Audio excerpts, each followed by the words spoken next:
Seconds to battle.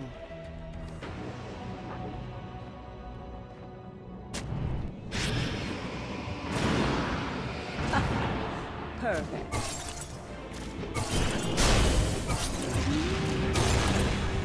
First blood. My sting. First blood.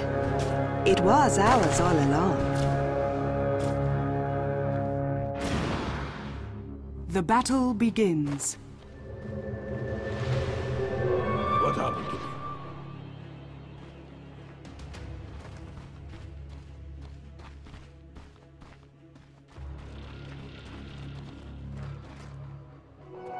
Go, Starladder.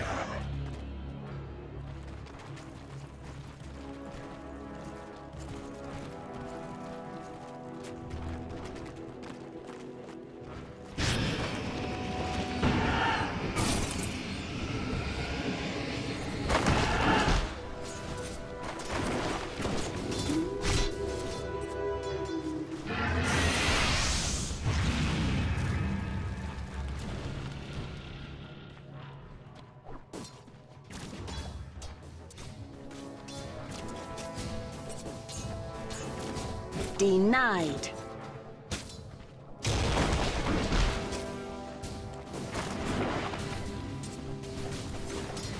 On if the Nightmare is put onto the Abaddon. And apologies to those watching in-game, the mic is back on.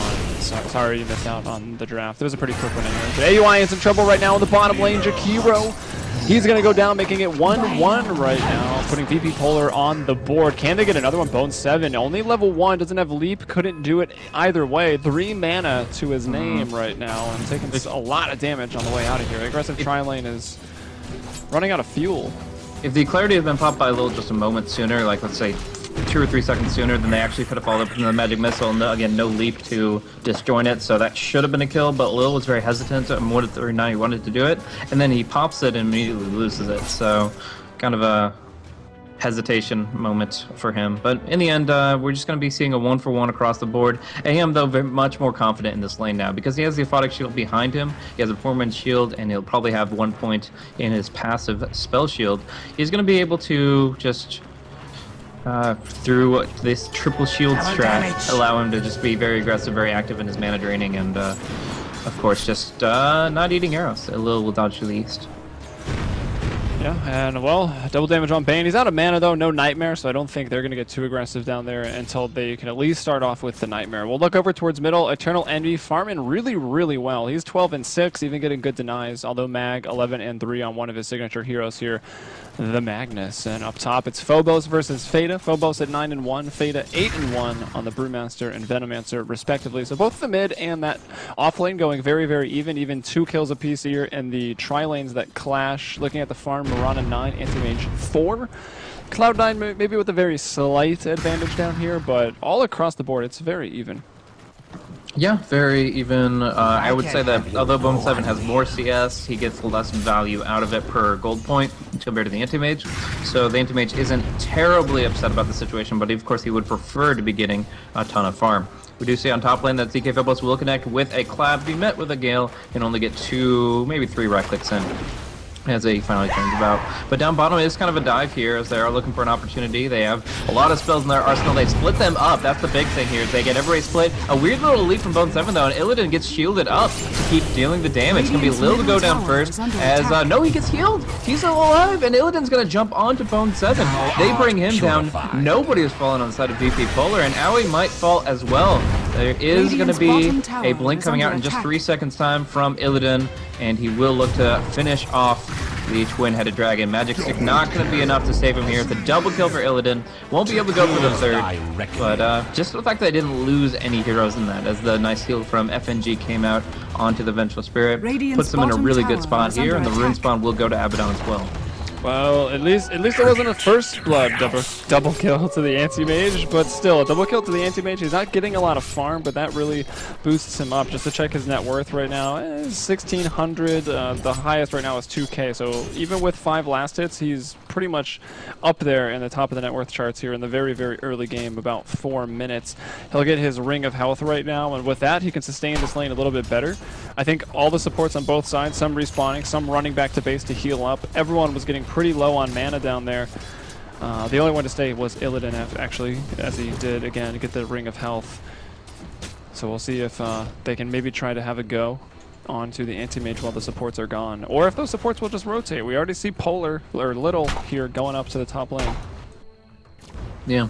So it's interesting that in this particular try versus try, magic sticks aren't as relevant as they usually are. Usually it's like whoever gets magic sticks first has the sustainability to win the skirmishes. But in this case, pretty much all of the spells you're using are at least 10 seconds on cooldown. So although still there's probably 2 spell casts per person, they're not completely spammed out. It's kind of varies whether or not it's going to be effective. We do see this magic missile flank coming onto Fata here. The Plague Wards will scout him out in a moment, but it's not going to prevent the stun from coming through and him from taking a lot of damage here. With the clap, he will be going down, just trying to trade his life for that of Lil, but he'll be able to TP away, and the damage over time will not be enough. So it is going to be a nice little clean gank there, but in his absence, maybe they can make him play down bottom. Yeah, they could have maybe got a kill if someone TP'd up top, but you can't really TP up top. Like, if Pylai goes up top, then it's Bone 7 versus this anti-mage, and then Illidan just gets more than you want this anti-mage to get in the early game. He starts getting some farm on top of that double kill he just got. He's up to 10 lasted, so they're kind of locked in this aggressive tri lane a little bit. VP Polar, I think, less so. I mean, we already saw that rotation from Venge, and that nets a kill. It's 4-1 for VP Polar right now in the early game, but this Lycan is still farming really, really well. 34 and 7. He's getting quite a bit. He just spent all his money and doesn't have much of anything, so something must be on the courier, something big. It's a Medallion of Courage is going to be his first item, completed and coming out. Yeah. Now, I'm not sure if you mentioned this verbally, but of course, Aoi 2000 did what he often does, taking the mid lane in lieu of Eternal Envy. Eternal Envy rotates to the jungle. He does this on TB and Lycan in particular, and he does it very early on, around the 5-6 minute mark. So he's in the jungle. Aoi 2000 is getting solo experience, and he's doing fine on this mid lane here. So he's going to be able to kind of go for a semi-core, as he definitely likes to play that kind of 3.5 position, I guess you could say. Yeah, well, the good news is Jakira's going to get some farm, maybe have a Yule Scepter before 20 minutes. The bad news is now it's just like a pure Bone 7 off lane. Maybe Pylai comes around eventually to help out, but Illidan's going to start getting a lot. And this tower might even fall. Bone 7 in some trouble, needs to use that lead. Can Little get in range? He can! He actually gets off that magic missile! And that's going to be a kill there. Wave of Terror going out. It's actually Little that gets it. He's 3-0-1. He's on a killing spree right now. The little Venge that could. 1 creep kill, 3 hero kills. That's the priority system right there. But why farm creeps when you can farm heroes? It's very true. But now we have this build up the anti-mage here. He's finally going to get the free farm he's always wanted. And there's not really much the Mirana can do to disrupt that. As you mentioned, the support rotation away pretty much gives that lane back to AM. They did delay his farm a little bit, but I wouldn't say that they completely inhibited it. Anyways, up top, DK Bubbles went for Tranquil Boots as a way to sustain against the Venomancer, but you gotta remember, even if it's just a basic Plague Ward auto hits you, it will break the boots for that 13-second cooldown. So I guess the armor and Tranquils helps against the Plague Ward right click, but I don't know. Seems like a weird, do more magical still seems like a weird choice to me. Yeah, if you look at the Venomancer build, it's 1-3-3. The Plague Wards do more magical damage than physical. Than physical, yeah. Unless they're like, I guess if you have like 5 consecutive auto attacks and it keeps refreshing, then that doesn't really do the same math. But in either case, it's piercing damage. It does 75% of the expected damage to heroes, but it does double that damage to creeps. Brewmaster actually being forced back here. Fata used his Gale, and we're going to have to see those Tranquil Boots do some work. He's going to be off the lane for a little bit. Yeah, well, if he really wanted to, he could use the 7 wand charges to just get back into laning, but generally you want to save the heavy wand charges for, you know, getting someone to, baiting them in for a kill, and then you heal up, or even just keeping them in case when you're actually in danger. And using him for mana as well. He wants to be efficient in that capacity. Mag standing ready to try to get the RP skewer to RP either way. He's got the mana boots and 1400 gold as he looks towards that blink. Abaddon should die here, I think, if they see him. But it's going to be the yellow coming back around. DK Phobos is going to catch an IE, and it's going to be the Shapeshift and Problem Split both going out. Wow, they won't Warcraft tornado around. duration. Oh, not quite. They didn't quite get it. He's able to run out. Meanwhile, FNG, without the Nightmare, will take an arrow to the face. Pilot Eye and Bone 7 going to get caught up in the RP. That was Mag. Now Little coming over. He's like, again, I'm not hitting creeps. Trying to get another hero kill up here. One more attack. There's actually the Shockwave from Magnus that'll do it. Dire's bottom Give it the tower double is kill under to attack. Mag. There's your Blink Dagger. He's got it in about 100 gold. Very nice. Pilot Eye down bottom is taking a couple of mana. Look, he just TP'd the lane. He has his 2 spells, and he got right-clicked twice by Anti-Mage, and suddenly he's completely out of mana. Essentially a walking range creep. That's very unfortunate. But yeah, in that situation, essentially the Brewmaster ultimate was used to nullify the Lycan entirely. You can't do surrounds as easily on Lycanthrope because his hitbox is reduced, his collision size is reduced, so he's able to go through paths that most heroes normally aren't. But still, they used the tornado once or twice, and they were able to wait it out, force him into retreat, and it was just pretty much a 2v2 from there. They kill the Abaddon, obviously they kill the Bane and the Mirana, and Magnus comes out pretty well ahead, as we do see now on the Courier. The Blink Dagger is arrived. But That's really nice. But still, the Venomancer has gotten some good farm up on the top lane. His net worth is only at 2,600. Could be a bit better, but if they can combine Gale into Arrow, find a kill on Brew, it would be different. Seemed unnecessary for Mag on the Magnus, but why not? Skewering people up the terrain, he can blink off in a couple seconds. So he's got that blink, big core item for VP Polar. Looking for the other blink dagger is the Brewmaster, who's sitting at 1,400. Oh, big arrow, but do they have the DPS? He doesn't have a split to get out of this, and yeah, with the medallion and big right clicks from those maxed out wolves, they'll take the Brew, and I think they'll take this tower.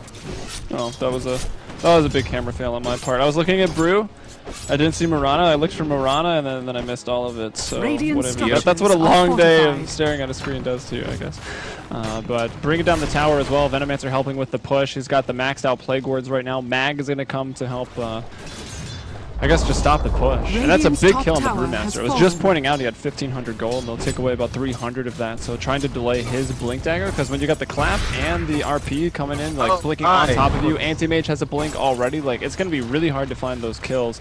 Bane and Mirana have been able to set up a few, but Bane 0 and 2. We look at Mirana also dying 3 times, 3 and 3, so their hands are bloody on that cast, as you would normally expect, right? Yeah, Illidan, look how aggressive he's getting. One more hit, it's going to be a Photic Shield, we'll bring him down. He went in, and I really think I got to question his judgment there. Like, he went and traded hits and then brain zapped him, and again, that leaves you with absolutely no mana on the lane. He's just going to keep diving you, and in this case, he went for an Enfeeble play, which was enough distance for Illidan to just jump on with the Aphotic. So, nice little kill there, some good money going towards the Abaddon, and the Battle Fury remains uninhibited. Yeah, looks like Abaddon's going to be going towards the... He's got the Sage's Mask, so he'll probably be building up that urn eventually. Battle Fury, yeah, like you said, uninhibited on the Anti-Mage. Blinks there on the Magnus. We'll look at Brewmaster. He's got Tranquil Boots and the Wand still. Trying to get to the Blink Dagger, the next big item. And Little trying to complete some treads. We'll have to go to the top rune. I think, was that Lycan's voice picking up the haste? Radiant's bottom tower Anti-Mage. Anti-Mage. But 1-7 without a leap will be screwed back into a magic missile here, and he will be going down. At least he got the bounty rune. Does get the bounty rune. We'll get to pop that about 1301. But we do see down bottom that Fox is going to pop both of his spells on the Anti-Mage here. The Photic Shield will take off the Gale being connected. And FNG is actually dropping very low with his ultimate here. The Sting, the Nova. Oh, the block! But it's all the more important for Illidan to get that kill. And indeed he did.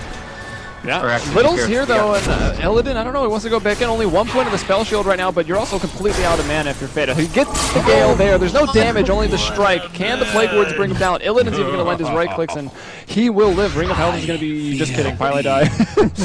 Coming from the tree line, the assassination there. The Creature of Nightmares coming through. He's got the Fiend's Grip, first of the game as he hits level 6. Throws it on to Little dying very, very quickly, but Wand's up. He won't go down. And now Mag coming in for Pilot Die, and even though Pilot Die dies, the fact that he had the drive-by on the Anti-Mage is definitely worth it here. Yeah, and it's also distraction time. Like, although the play of going for the Venge nets them absolutely nothing as far as actual kills, it's space created for Eternal Envy to, with the double damage, the Medallion, bring down the Roche pre-Vlad's. That's actually really big. So they're going to be able to get the Aegis up on him. That'll be about the 13-minute Roche time. We'll start those cycles, and starting those cycles early is really important for a Lycan Dire team in general, because it's not just not just getting Roche in the first place, it's how many Roches you get in the future, because it is kind of that renewable resource on a dedicated timer. So we'll see that he will be able to have the Aegis, scout out with the wolves, and get, of course, that big gold experience boon. Actually, Illidan just being harassed out of his own jungle with the Medallion. The wolves doing some work there. That was expensive space, though. That was a 2-for-4 trade. Cloud9 lost 4 heroes, while Eternal Envy was busy in the hyperbolic time chamber that is the Roshan pit. Nice. He's working on it, man. Bone 7 looking for an opportunity, but Pi doesn't have his Fiend's Grip just yet, so short-range arrows will not be getting them any opportunities here. Ben's probably going for Medallion herself, just for some good casual armor and maybe a chance to kill somebody off in the right situation. DK Phobos, as you mentioned, his blink was delayed, but it is now arrived. One issue is going to be mana, though. Magic Wand is good, but the lack of Arcanes kind of sucks. Illidan taking some big hits here. The Medallion is no longer afflicting him, but he still is pretty low on HP and FNG. He's going to have to be forced to use Borrowed Time. Use of the illusions. Making the Borrowed Time proc on itself. Now a new blink for Phobos. Moonlight Shadow went out, though. It's, what, half? No, actually just ran out right there. So Phobos, they're going to spot him out. He can go ahead and clap if he wants. Maybe he claps. He doesn't have mana for the ult. There he does. He wands up. He'll find it for the ult. He wants to go on EE. Actually, they'll just like run him up and focus other people. FNG is going to go down. He will deny himself on that heal. Mag is now going to be Fiend's Gripped up. Good positioning by Pylite Dive. The swap goes through, but is it too late? Magnus and the Abaddon already down right now. Brewmaster still in his ult form. He's going to come out now. He's like full health as well. Not a lot of mana. He'll try to blink away. Venge to fall. Theta, the only casualty right now on Cloud9. VP Polar have lost 3. Phobos trying to get back to his side of the map. Arrow. No, not an arrow. That was a noise from Lycan. My sound, I can't even hear it today, apparently. But Phobos able to get out and escape. Courier, that must be what they're going for. Cardi, in a little bit of trouble. That would have been really disastrous if they mismicroed that right into everyone. But, yeah, he makes his way out. He survives. He'll live to see another day. In the meantime, this jungle is now essentially Cloud9's. Like, they still have the Aegis. They're actually going in for a stun combo. DK Phobos doesn't have an ulti, but they will wake him up from the nightmare, only for him to eat an arrow. The disengage is real. We see up top, Illidan forced back by the Venomancer. Still doesn't have that Battle Fury just yet, and he really needs to just step on the farm. Like, he was on a trajectory for a really well-timed Battle Fury despite the aggressive tri-lane, but because these last couple of fights haven't been 100% positive for him, he'd rather just be farming, and they seem to be doing a pretty good job of keeping him out of the jungle and off the lane. Alright, well I flip over to the net worth chart on the left there. A little late, sorry. Kind of got distracted by all the action. All the celebrities, they're so beautiful. 7.6 on the Lycan, that's his net worth. 6.1 on the Magnus, doing also well. Looking for the Force Staff for the Morana. Bone 7 is really Bone 7's third, 6.2k net worth. Also, that's where the anti-mage is as well, and you can see he's about 3 minutes behind when you'd really like to have that Battle Fury coming online at 6.1, the Brewmaster at 5.4, and he did win out in that lane. Venomancer, Fada only at 4.7, and the support, normally they don't go this far down the list, but the support, AUI 2000, having rotated towards the middle lane where Eternal Envy went to jungle, he's all the way up to 4.3, so doing really well. The Yule Scepter is done. Just finished it up maybe a minute ago. Yeah. So big thing is Morana ended the killing spree, Magnus's mega kill streak, in fact, to get some hefty gold. So a 5 kill streak ended. Morana gets that, and it looks like they're gonna get another successful fight. Great choke point here to try to go for the combo. Yeah, Macropire, Ice Pad, everything here. DK Phobos swapped out, but still going down. Got him. Auto attack and follow. Big RP though onto everybody. Fada's the one that's not here. Otherwise, it's a 4-man RP, but they survive to fight another day. The Fiend's Grip out. EE gonna go ahead and focus him down. Bone 7 with a double kill, pushing himself up to second net worth. The arrows from Bone 7 have been on point this game. As Eternal Envy continues to run people down, they'll just leave FNG be, whatever.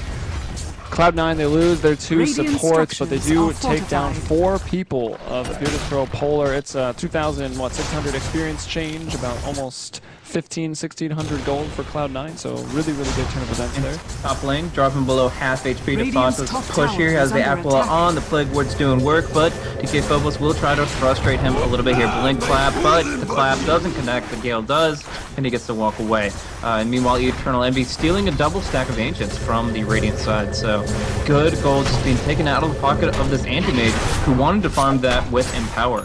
Great RP, but the even better Fiend's Grip keeps Anti-Mage from following that up, so even though the Anti-Mage wasn't empowered, it didn't matter because he was pretty much dead before he got to cast the spell. So there were 2 support losses on Cloud9's side, and both of them were very close. Pylodai was like in mid-animation for brain zapping to kill off his nemesis and to heal himself up significantly, but he just barely didn't get it off. And then after that, the Aphotic Shield and the Magic Missile chasing down Ali as he stayed very long in that fight. But in the end, they still get a huge favorable trade, doing doing tons of damage to a tower, stealing Ancients, and obviously getting some clutch kills. So very good use of their early tempo, and it looks like they're going to go pretty soon onto some creeps. He's going to snipe up at least 2 of those, and Macropire is a pretty short cooldown.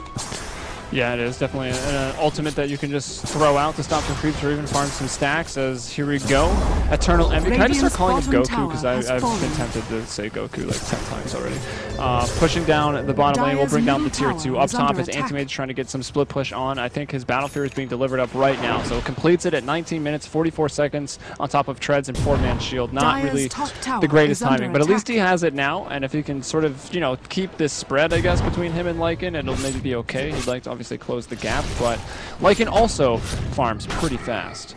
Yeah, so as soon as he gets the Battle Fury, he tries to blink into enemy territory to steal their camps. It's actually going to be a stolen double damage range. Bone 7 has to leap away here. There's going to be an arrow after the Yules. Great damage on DK Phobos, but immediately dispelled by the shield. Illidan, popped Bone 7, but he's got 10 HP, and without a Photic Shield, they can't break the Nightmare, or sorry, the Fiend's Grip in time. Illidan's still dropping pretty low to that pure damage, and actually they are fully set up to do all the damage they need to here. DK Phobos blinks in, the Photic Shield helps Anti-Mage out, and Owie's the one to fall. Yeah, the burn should bring him down. He wasn't Viz for the Moonlight Shadow. Bone 7, who got away with about 10 HP, was still able to throw out some utility to the end of the team fight, but in the end, doesn't really matter. Jakira goes down, 1,500 XP given up just for AUI's life, and now the free fortification is going to go out on the middle tier 1, and it should fall. TP is going to come in, though. They want to defend it. Morana's up to the north right now, looking to shoot an arrow. Lycan running in from the south here. Who are they going to try to focus first? There's no ultimate here from Phobos, so they don't want to try to take this fight on the side of Polar. If they can retreat, that would be better right now. Hardy, he'll get off the Nightmare. Mag's going to go in. He'll bring back just 1, actually. He brings in Theta. Theta already used the Poison Nova. And now Cloud9 onto a killing spree for Eternal Envy. Going to continue to give that chase. Theta will survive right there. And VP Polar. Is a pretty generous term. I would say whiffed. He didn't hit a single person with his shift Q'd Poison Nova. He TP'd, he shift Q'd it to immediately come out swinging with that ultimate, and nobody got hit by it. They're just outside the radius on all counts.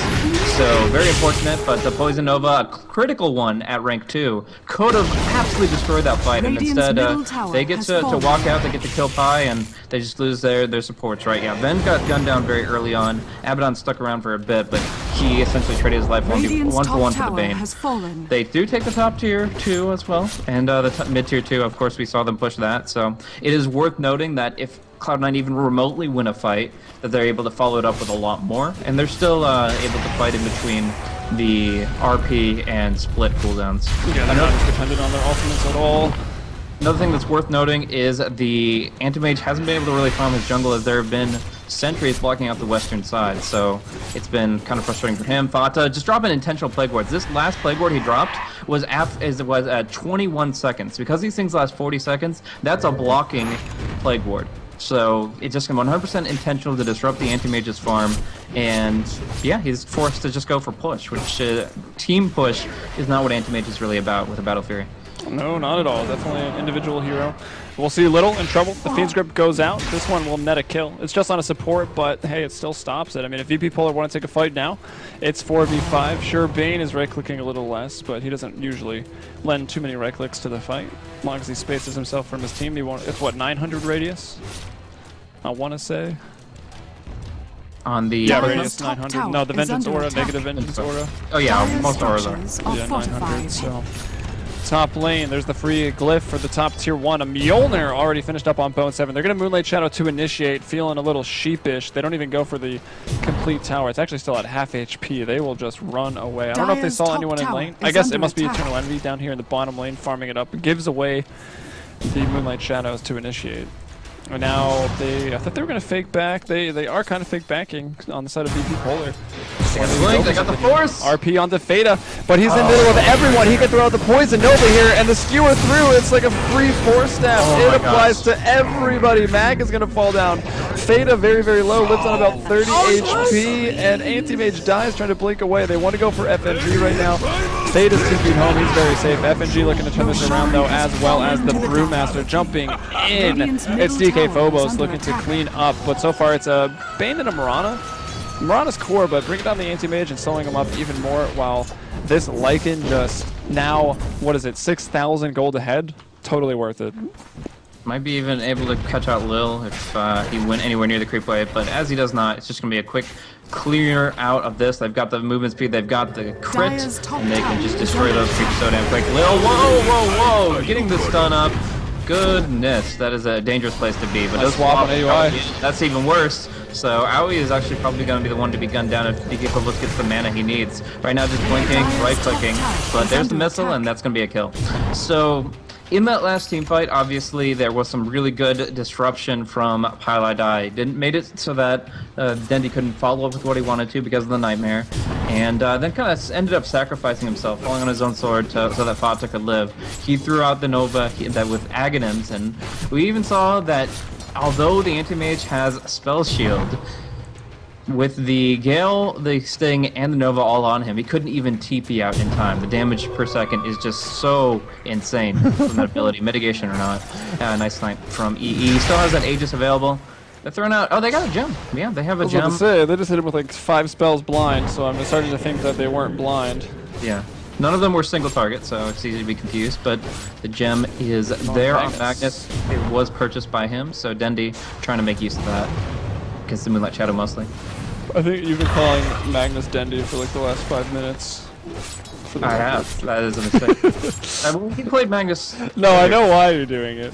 Yeah, was it the last game that he played? Yeah, it was the very last game where it did Magnus in the mid lane, so easy. Yeah, I've probably not 4 times by now. Shit. It's alright. I didn't want to correct you, but whatever. No, you're right. Tata, Dustin? Yeah, he's just gonna throw out some... It's a compliment, right? Like, if Max being confused with Dendi, then he's probably pretty happy. Oh, let's check the well cam. Lil dropping low. He'll live just barely. But, Radiant's middle tower is yeah, under FNG, attack. maybe not so much. He does have a TP. He's borrowed some time, but there is the Yule, so there's no way to get out for him. Yeah, we'll land the Ice Path without it. Pilot here as well. Doesn't have mana for the team. Gets don't need it. Right click him down. No one's coming to the rescue of FNG. He'll get to the trees. It's an arrow. Can they follow it up? There's an RP. Just the wolves alone might be able to finish it off. They're invis. They walk right up to him. The magic wand keeps him up, and he does have a decent chunk of armor with that medallion, so he will survive against the wolves. No easy crits before the magic wand heal came. So in the end, it's just the death of the Abaddon, death of the Venomancer, but almost half the tier 3 tower in mid's HP. Little almost as a Yule Scepter, so it'll be a little harder for Eternal Envy to focus him down, maybe, well, anyone really, to focus him down. So that'll be nice. We'll pull up the items at large, blink on Mag, blink on Phobos, not a surprise there. Pilot Eyes picked up a blink, so that's going to be a really nice pickup for him. Can play back, play defensive, find the Figur's Grip when he wants it. The Mjolnir on Bone 7, I know I mentioned that a while ago. AUI obviously has had the Dual Scepter forever since he got the mid farm after a bit. And we've got a Desolator, Necronomicon Desolator Vlad's, and a Medallion of Courage. I think Eternal Envy, he was upset earlier by someone's armor value. Indeed, and probably will follow it up with the AC just to be even that much more frustrating. If he goes BOT, AC, and then starts working to sell the medallion, he can really deliver a huge amount of damage in a very short span of time. The Necro 3, the mana burn on the Necro 3 melee minion is physical, so that is going to be enhanced by any kind of negative armor, as well as, of course, every single auto attack delivered.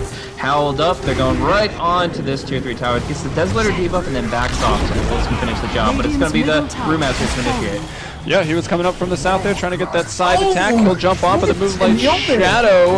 And it looks like Magnus has got blown up on the other side of this fight here from Eternal Envy, just doing way too much damage. Crits there in that ultimate form. And let's see what they can do. Arrow onto Anti-Mage. It does get shielded off. Eternal Envy now leaving. But look, it's just how fast Mag got destroyed there. A big crit, 560 some odd damage from the Lycan. And yeah, oh my gosh, Illidan going in. I'm surprised Fada doesn't throw out the Poison Nova right there. He was pretty close to dying. He will survive. There's Eternal Envy though. He's got 2 lives right now. Phobos does not have that Primal Split available. Also playing Bane versus Abaddon sucks. It's like the worst thing in the world. But Pilot Dog's doing pretty well regardless. Little's going to run in and will maybe get out with the Cephalic Shield. It's going to be pretty close. Eternal Envy still on the chase. Pilot Die even lending some auto attacks. Illidan is going to jump right on him, telling this Bane to get out of there. But Bone 7 lands a fantastic arrow onto Illidan. FNG now battling it up with Fada, borrowing that time, but they're really just creating some time of their own on Cloud9 as they just bring down the racks, and now they'll go ahead and get out of there.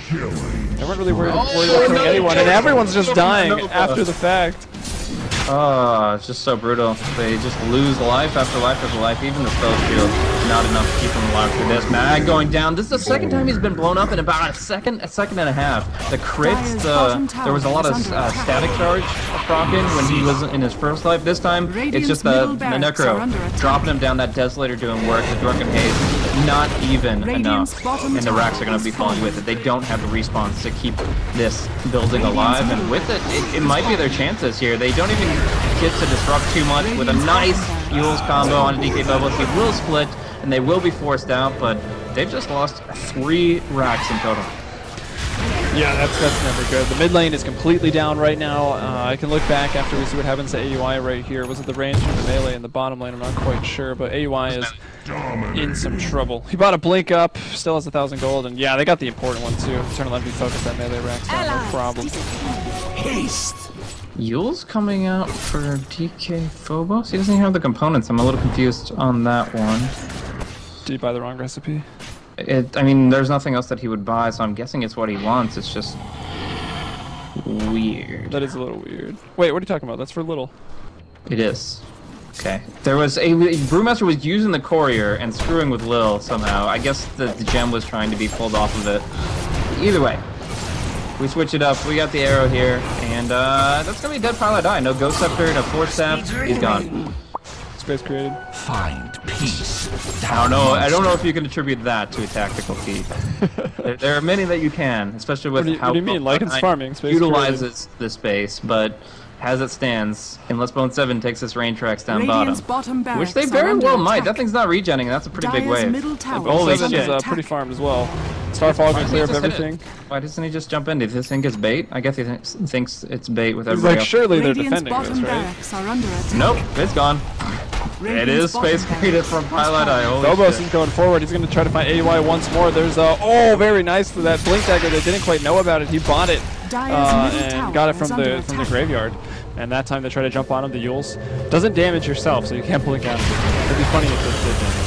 Illidan, Ice Path, caught up. Fiend Grip as well. He'll be able to Manta out after the Aphotic Shield from FNG, but the big Poison Nova goes off. Bone 7 very low. Pilot Die melted, but Mag, FNG, everyone, the poison.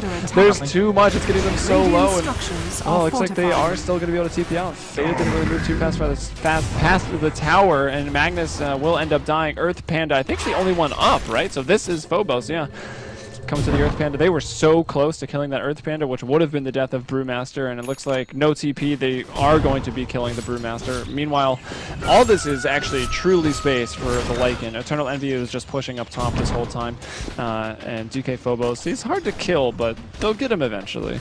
Yeah, with the last tier 3 tower down below, half HP, and the fact that 2 lanes of racks have already been taken down, it's only a matter of time before the split push absolutely destroys DP Polar's base. Like, they can't stop backdoor production from happening. You can just chip away at it with wolves if you want, or necros, or you can just go for the full brute force. They made a great initiation, one of the first really good RPs of the game here from Mag, but it just wasn't sufficient. They weren't able to follow it up with enough after Anti-Mage was under so much pressure. There's a bunch of Fiend's Grips and stuff being thrown his way. Good shields are coming out from FNG, but you can never have too much of a good thing. Like in this case, they need more. They need to keep this Anti-Mage in the fight the entire duration, not just kind of in and out every time he can blink. Eternal Envy. How many times has he had injuries in this game? He's just like walking over to the top lane. Got some stuff up. He's dropping the Necros, and right now they're going to engage in the mid with the Moonlight Shadow, and they actually realized this first. I think Envy honestly went in a little too early right there. If they had just engaged in the middle lane, Eternal Envy would have cleared out the racks 100%. Maybe some communication, maybe Eternal Envy just doesn't care. Brings down the tier 3 and the racks I'm sure are going to follow pretty soon. Roche, the reason he went in early was because of the creep wave in mid was being destroyed. That was what was breaking backdoor production. If he didn't go in then, it would be BD on the tier 3. The mystery has been solved. So, forced timing, but nevertheless some good damage. The range racks is full, the melee out of 1k, and the tier 3 is dead. So, 2 structures in the way of Cloud9's victory, and I dare say, if they have a demolition order, then they don't have long to fulfill. Phobos, he's got a plate mail. That 1,400 gold probably going to turn into probably an AC. Shiva's Guard wouldn't be too crazy for him either. I mean, the hero does like some mana. The big magic, what is it even called? Mystic Staff. There you go. 2,700 helps with the mana pool, but the way this game's going, I don't think he's going to find another 2,000 gold. But by the time it's over, so. Yeah, here comes a game-breaking pickup from the Bane. Starladder with his last creep camp acquires the 35-minute 35-minute mech. No, it's a legit item if it wasn't for the fact that they have just absolutely destroyed this game. I mean, the kills scored means nothing compared to if you just look at the structures on the map. I mean, the base has been completely gouged out. They have everything going for them. It's gonna be Illidan sniping out the DD rune, getting a nice lucky bash, and bringing down the Mirana very quickly. That rune snipe. I'm not sure why Bone was just sitting on it for so long, but end of the day, they get it, and now it's gonna be Illidan to try to bring down Roach. The Wolf Scout and the Plague Wards in the pit, just causing frustration before the disables come through. But Bane can blink to the high ground here for a great Fiend's Grip, but he knows FNG has the shield, has to wait for it. And he actually goes on to the western front. And there's an RP just onto Pilot. I'm not sure that's the best target, but I guess I don't want to deal with the Fiend's Grip at all. Moonlight Shadow goes out, and there's the dust. It took Abaddon a little while to use it. And the self-fuel seal from Little, but Eternal Envy is just going to bring him down. Yeah, this dog is hungry. It's also at their door. It's just absolutely obliterating them. Fate is going to get a Poison Nova. Looks like off to 2 of them. FNG is probably going to die in base or just die right there. Can't even TP out. And now Phobos, he's left the building. He blinks up. It looks like Pilot went to follow him. Everyone else trying to give chase as well. The Gale just misses. And now he's going to try to TP out. I don't think they've got anything to keep him there, so he'll be fine. Eternal Envy wastes no time. He goes in, he'll finish up the Roche. AUI already pushing. I think he's liquid firing the tier 4s right now. He's that far into base. Envy cleans up the Roche, no problem. Grabbing that Aegis now at 36 minutes. Yeah, again, Antimage just going down to the damage over time effects, just too much with the Veiled Discord, with the maxed agged up Poison Nova, and of course just with the Jakira on top of that. Like, they are in such a good state to bring people down, and DK Phobos eats an arrow. Like, it's just, they couldn't afford any more mistakes that last fight. They're outgunned. They don't have the net worth to try to fight this out, especially not the supports, but in this case not Illidan either. GG should be coming out in just a moment. They do pick off the Mirana, but these racks are so easy for EE to bring down. Yeah, basically. Anti-Mage giving the Mirana a lot of hate and brought her down twice in the last 2 fights. There's the Aegis, and there's not going to be any shapeshift coming out of this. One of the weaknesses he's liking that Aegis. He's not even quite able to get that Rax. Does get the melee very low to 150, but that will regen. Probably won't really matter at the end of the day, but something small going the way of VP Polar right now. Yeah, I don't see it being a cause for them to turn it around, but it is still keeping them in the game. Until that melee Rax falls, they still can try to win this one. I mean, it's 37 minutes in, the Antimage has Battle Fury and Power. He can clear out big waves pretty quickly, but it's mega creeps that will be the nail in the coffin. We do see the nice defensive heals coming out from Jakiro, but he doesn't have the blink off cooldown to get away, so he will be going down in the end, though in mid, Fata is posturing. And Vizrune, been a lot of them. He went Veil of Discord as his 4th item after the Blink Aquila Blink Aquila Aghanim Scepter, so ton of damage coming up from Fata. It's actually ridiculous. He's going to go on it right here. Lands it on both of them. Blinks back. They're going to throw out the Primal Split. Look how fast Mag is dropping down to about a quarter HP. That forced out the Primal Split as well. He's going to die in Fountain, by the way. Yeah, is he going to actually die? He's going to die in Fountain.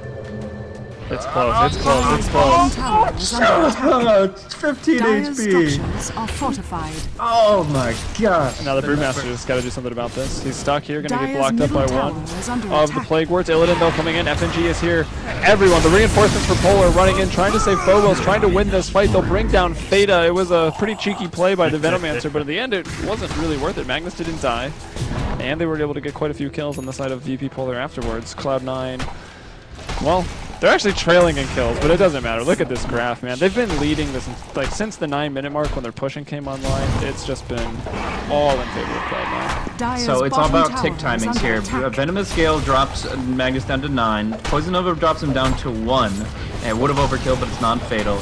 Then Sting hits for only 18 after he regened up a bit, and then Poison Nova brings him down to 1 again. He dropped down to 1 HP twice in the Fountain, but none of it was fatal. Now we do see Venomancer coming right back up for another quick Nova, but It's just a bloodbath here on the bottom lane.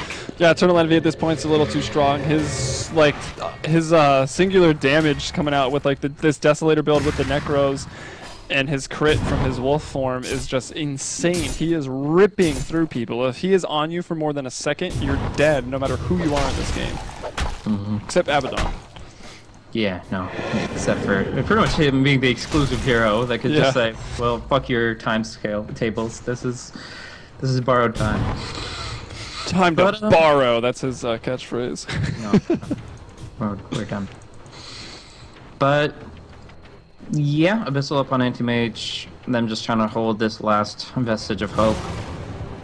There's one thing I was going to talk about, and I have at this point forgotten it. So I'm kind of buying time to talk about Dendy? Think about stuff. No, we're done with Dendy too. There's a bounty rune and a haste rune up right now. Roche, if they really wanted to wait for it, is going to be actually a while. Envy did it like not too long ago, but he did feed it with capital E's almost immediately. I have no idea what it was. Oh well, it'll just haunt me for the rest of my life. It's all right. Smoke's up for AUI. Looks like they want to just get this game over with. Smoke into the base, find a pick off, end this game. I mean, let's see what's the reparation on the melee. It's actually back to full HP, essentially. So that's done well. Cloud9 maybe goofing a little bit here. Fada was trying to make a really sick play that didn't work out, and I guess Envy was as well. It's given Polar another 5 or so minutes. Yep, so just looking for the opportunity here. It should be DK Phobos getting Yules and killed off. Phobos, you can't evade Macropire. He will go down. That's a good pick off. He does have buyback right now, so obviously he's going to try to use it. But it's a nice pick off for C9. It's a step in ending this game. Roshan 5.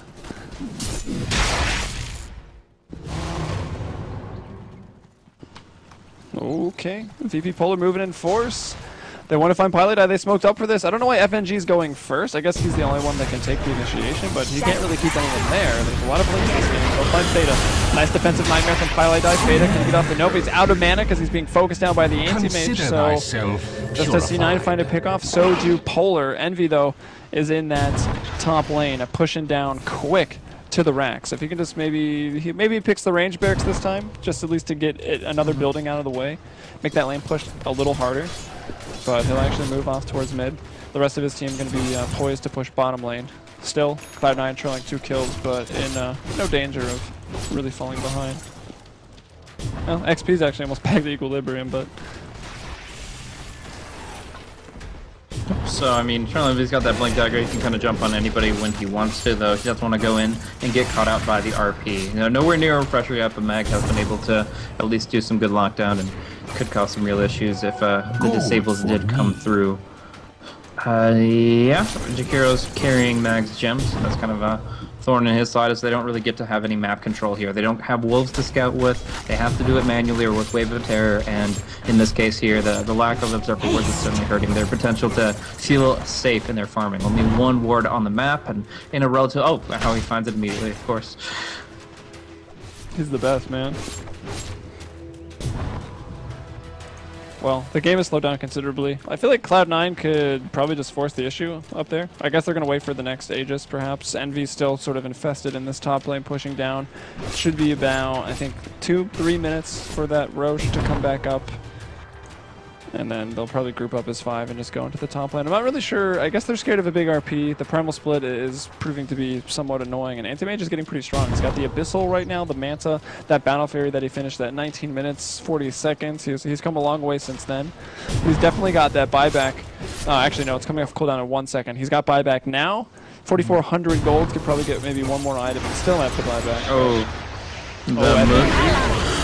Maybe in some trouble. Actually, could be Pilot Eye and Bone 7 that are in some trouble. There's only 3 heroes here for Cloud9. The Abyssal Blade goes out onto the Piranha, going to get blown up immediately. And remember, that's a core.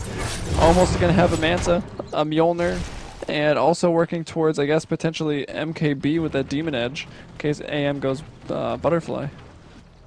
Yeah, that was quite surprising. They didn't go for the Moonlight on top of their smoke. They just went for the smoke of the sea, so they didn't really catch anybody off guard. The Yules went out on FNG, who is the target that would dispel things, but they didn't follow it up with a stun on the AM. So, yeah, end of the day, they just go ahead and end up feeding away Bone 7's life. And now it's Anti-Mage to feel confident to go into the enemy territory. He knows he's not going to get arrowed, and that's a big thing. You can't farm away from your Abaddon if you're going to get arrowed. We do have a Fiend's Grip, though, and if the Abaddon wasn't closer, then that would have been a real problem. But down up top lane, it's going to be the ultimate from Eternal Envy coming in. He has a blink. Swap back. It's actually going to be in a bit of a rough spot here. They don't really have hard lock, though. The magic missile, no. He's going to get the BKB, and it's meanwhile down bottom lane. The tier 4 #1 is gone, and the secondary is almost destroyed as well. I'm guessing that's somewhat the doing of AUI and also lots of creep. I think he's been sneaking into the base, and I think he's been throwing some liquid fires onto the tier 4s. I noticed a couple of them. Yeah, also the wolves, the necro units, probably some plague wards being put down. So the tier 4 is finally fallen. The other one is extremely low. And VP Polar still the same situation for like the last 10 minutes, just holding on for dear life, extending the game as much as they can, making it hard for Cloud9. And Roche is up in 45 seconds, so we know where Cloud9 will be in about a minute. And so did Polar, at least they, well, I guess they don't, but soon, regardless.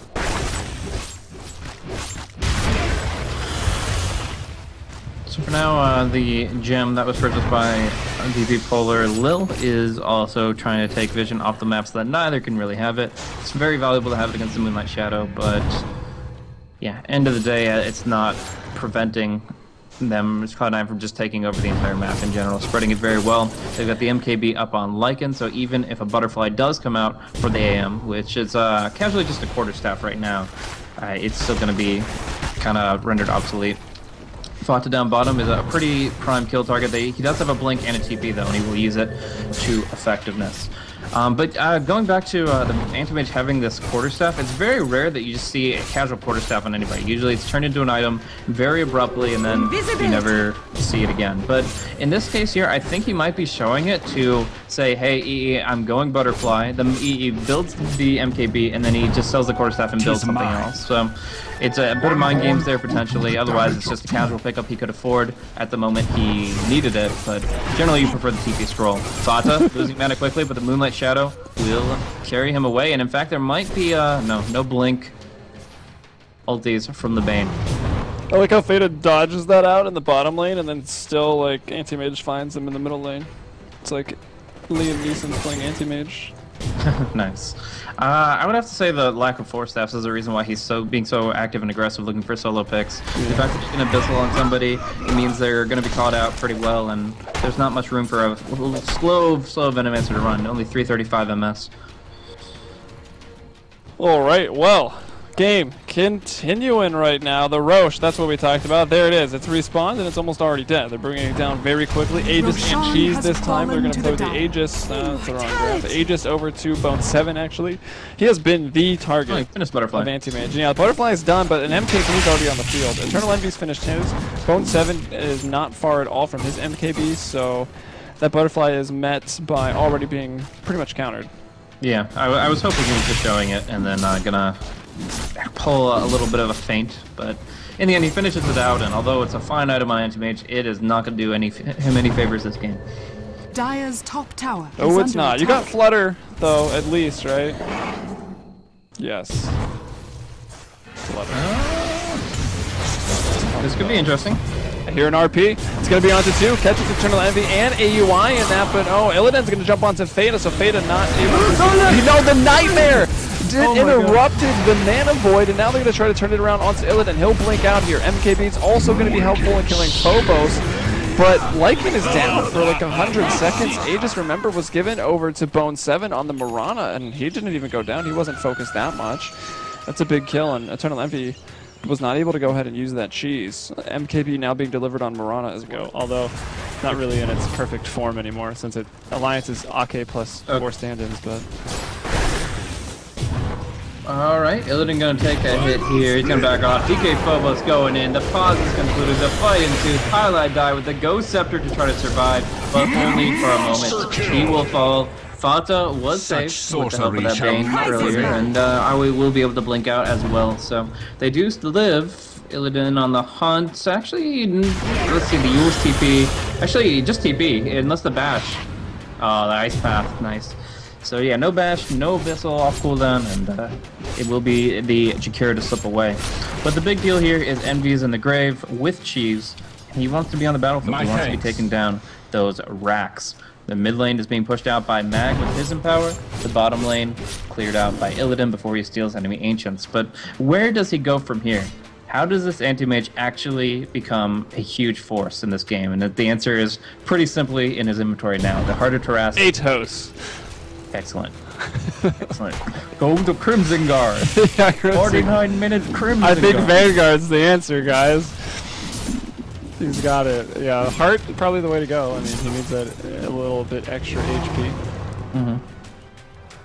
Some dude from Montreal's fan. I guess he could get like crazy damage. I mean, has he been dying at all recently? Like, I feel like it's been anti-mage kind of dominating this game for the last 10 minutes. Yeah, C9 made this pretty hard on themselves. Yeah, it's been pretty difficult recently. I don't know. In this position, it really just comes down to racks. Like, he has to find a way to make sure that the creep wave never hits his base. So if he can go... I mean, he can't go orb effects on anti-mage, so a lot of that is alleviated. But just, like, if he can find a... I don't know what... I mean, he's got the... Like, I really kind of feel like he's at his prime. Like, BOT's heart, and that's what you get. Like, in Divine Rapier is kind of silly on this hero, but... You can try. Either way, there's going to be a fight, and if this is a series of kills, then it might just be the Cheap game. stick going to be unveiled here for Fada on the Venomancer. He just picked it up. They're going to go into FNG. There's an RP for Mag that wants it too. Bane is down. Fada not able to do anything. Down for 100 seconds right now. Illidan Storm Rage going on to Eternal Enemy. He's going to have to use the cheese, but Illidan is hitting so hard right now. Arrows coming in. It's not enough. Eternal Envy will survive. The borrow time from FNG, the Yule Scepter up, Ice Path, everything, gonna go ahead and throw it on there. They'll bring him down. Dead for 100 seconds, but that buyback is available right now. Gem on the deck, and we'll look at that teamfight recap. It's a 2-4-3, and that's without... it was a Gale and a Blink. That was all Fada was able to do. No Hex that he just picked up, no Poison Nova. C9 still win the fight. Nevertheless, the Carnivore tries dairy, finds it to his liking, and he is able to get that full HP bar to gun down the Antimage. We're going to be forcing a buyback here, most definitely, as they make their last stand. RP going to be on cooldown for 45 seconds, and without it, it seems almost preposterous to see them take this, but he gave up with the try. There's no Abaddon here either, and he's been keeping everyone alive for so much longer. Here's the split from Phobos, going to Cyclone up, try to buy as much time every 6 seconds with that one. Might have actually just been a Yule Scepter, it seems short. Oh, nice. They'll swap him back. Beautiful play by the Vengeful Spirit. I thought there was no way they'd deal with that, but what a swap back. Macro Pyre to kill the creeps from Owie. Another, oh, he gets the tower. He gets the tower with that liquid fire. The tier 4 is down. The throne completely exposed, and all the while this is super difficult for Cloud9 to end this game. I feel like there is no way they lose it. I don't know. At this point, they're obviously in a worse spot than they were 15 minutes ago, clearly. And until it's Mega Creeps, I have to say it's not over. I mean, even then, he's going to try to cleave it down with his Empower, but it still is just too much. Super Creeps, he can handle. Mega Creeps, I don't think so. We'll see. DK Phobos getting Fiend Script, getting arrowed, getting killed off, and he is going to be down for 94 seconds after having fought back. So that is, actually no, he didn't buy back. It's just, I think it still has the death timer from a previous buyback though, right? Yeah, that seems probably. No, no. It's 96 seconds, right? 96 seconds for a level 24 hero to go down. So I think it's just been a long game. Yeah, I think that's it. 52 minutes again. We had one go an hour and 11 minutes. This one could potentially get there. Cloud9 played a pretty awesome game, and then they got pretty sloppy. And it's hard to say whether Cloud9 was just making mistakes or whether Virtus Pro was playing really well and forcing them out. We'll leave that for, I guess, the viewers to decide. Sure. But hey, we're definitely in the final stretches of it now. The Eye of Scotty is out. Bone 7 just picked it up, had it delivered. The Sheepstick there, Fada would love to actually use that instead of being the Abyssal target. The Heart now can be finished on Anti-Mage, and Anti-Mage no buyback, 5 minutes, 20 seconds. If he dies, the game is going to be over. Pretty crazy game so far. Veno, like you said, didn't really get to use anything in the last fight, but maybe a new opportunity here. Illidan will jump forward. He has the heart. He's a lot more confident in himself. Essentially, if Eternal Envy's not there, he probably will survive. I mean, the Mirana does do some good right-click now, but even with her MKB, Mjolnir, and Scotty, I don't think that he's afraid of anybody but the Lycan. Yeah, definitely not. I guess if it was a Fiend's Grip, if it was a full Fiend's Grip, no shield, no interrupt, then other heroes that are not Lycan could bring him down. But as scared it of the stands, Hex too, I would think. But as long as Abaddon's up, so nothing really oh, matters. goodbye, Pi. And Pylai dies and in some trouble. There's the Moonlight Shadow. He'll buy some more time. They actually don't have any vision. They're going to try to surround them here, doing a decent job. But Illidan now going to go ahead and take an arrow to the face. I thought Pylai might want to go in. I guess Abaddon is sitting right next to him, so there's no hope of anything. Fado will whiff the Nova 100%, but can he find the sheep? He does right now. This is FNG they're trying to bring down. Ghost Scepter, they're just buying the time. Meanwhile, Lycan will fall down for 100 seconds. Got some damage onto the throne. FNG is going to drop here. And now that Lycan's dead, Illidan not scared of anyone, as we just talked about. The sheep's on cooldown, and Illidan just going to go ahead and clean everybody up. Looking over onto Bone 7, getting the bashes, finds the kill there. 3 on Cloud9 dead. Ancient still under attack. It's AUI that's just trying to end this game now with the Liquid Fires. He's going to try to blink away.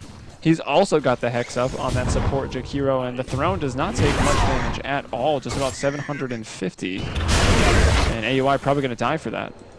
Yeah, tries his best to go Scepter the Yules. He does have the blink, but DK Phobos, he doesn't blink in time.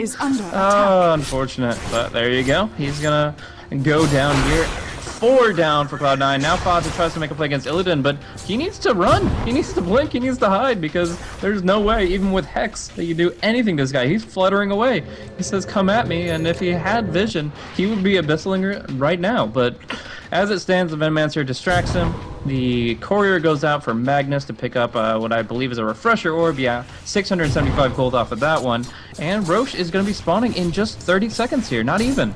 So, very clutch Roshan timing. It's going to be almost down to this Roche who takes this game. We saw how impactful the cheese can be in the fight on the top lane, and obviously Cloud9 are going to be gunning for it. But if VP Polar are able to disrupt that for the first time this game, that would be absolutely immense. Yeah, to be fair, I mean, Envy's been dying, so it's not going to just be one team fight that VP Polar needs, because Envy, he hasn't never used the buyback, right? Like, he still has buyback, Jakiro still has buyback, so even if they get wiped and VP Polar are able to start pushing into the base, the buybacks for Cloud9 still going to be there, so there's a hope of another defense, but the game is hard, I think is the summary. VP Polar versus Cloud9 right now. Mag going to come in with another great RP onto 2, and a Bone 7 with that Scott. He picked up an S and Y even as like his 5th item, but the split here from the Panda, a little too much to deal with. Bane is down. Aui's about to respawn, and I think they're going to get faded here. They'll go into the Moonlight Shadow. They have not been carrying this detection around. They even have that gem. Gem is on little for VP. Yeah, he's had it, and he's just nowhere near the fight. He can't be, because he dies so quickly, so it's weird, but essentially they don't use it against Moonlight Shadow, they're just de-warding with it. Anyways, in mid lane, we're going to see the tier 2 drop very quickly to the double damage anti-mage. Right now, hitting with the Vengeance, he was over, I think it was about to 700 per auto attack with the Vengeance Aura, but yeah, there we go. Oh, the big cleave, the big right clicks, and they're going to bring down Bone. Eternal Envy blinking away, but they're in pursuit. They'll swap him back, and they will get this kill. This is immense. Eternal Envy has buyback, but he will be forced to use it. Aoi, Sprat, split pushing down bottom. Absolutely insane timing for VP Polar. I'm not sure what Cloud9 were doing there. Just jumping in 2v3 and assuming this game is in the same state that it was 30 minutes ago, which I assure you it is absolutely not. It's dead even on gold, and it's getting there on experience, and let's not forget they were about 16,000 gold ahead. This is a big push. They gotta go. They're going to cancel. Theta is going to cancel with the sheep stick. He needs to drop something. He's dropping his treads. He's getting a TP scroll, but he gets hexed. I think that was too early. Yeah, a little bit. They needed to be able to cancel the TP. They gotta try to keep vision, but they can't stand out too far because otherwise Illidan will just kill them. Envy bought back and got Boots of Travel to go bottom, where Mag and Little are defending right now. And that pulls Anti-Mage back off the top lane, so they're still not able to get much. They're always going to have the threat of the base. That's huge. As mentioned, they haven't gotten that all game, but if EE gets the Roche, then I guess it really doesn't matter. He's getting MKB bash procs here onto the Roche. They're just kind of slugging it back and forth. The little guy versus the Mike Tyson's punch out right here is essentially what we're looking at. But a little bit of Wolverine claws in the action, and if this goes the way of Cloud9, they're looking damn fine, because they have the Aegis or the Cheese on EE, and they have the other on another core, maybe Fata, since it's been going down quite a bit. But the end result is still They buy back on cooldown for Lycan and Lycan alone, and they do refresher orb available for Magnus, which is just crazy important. Why are they having such a hard time with Roche? Roshan has fallen They don't have any to the lifesteal anymore, no Vlads. Oh yeah, he sold the Vlads. And Roche, I guess, does scale pretty hard when he gets to his Yeah, he power. does. This is 58-minute Roche. This isn't your... It's practically Dire Tide Roshan right there. If only it was given.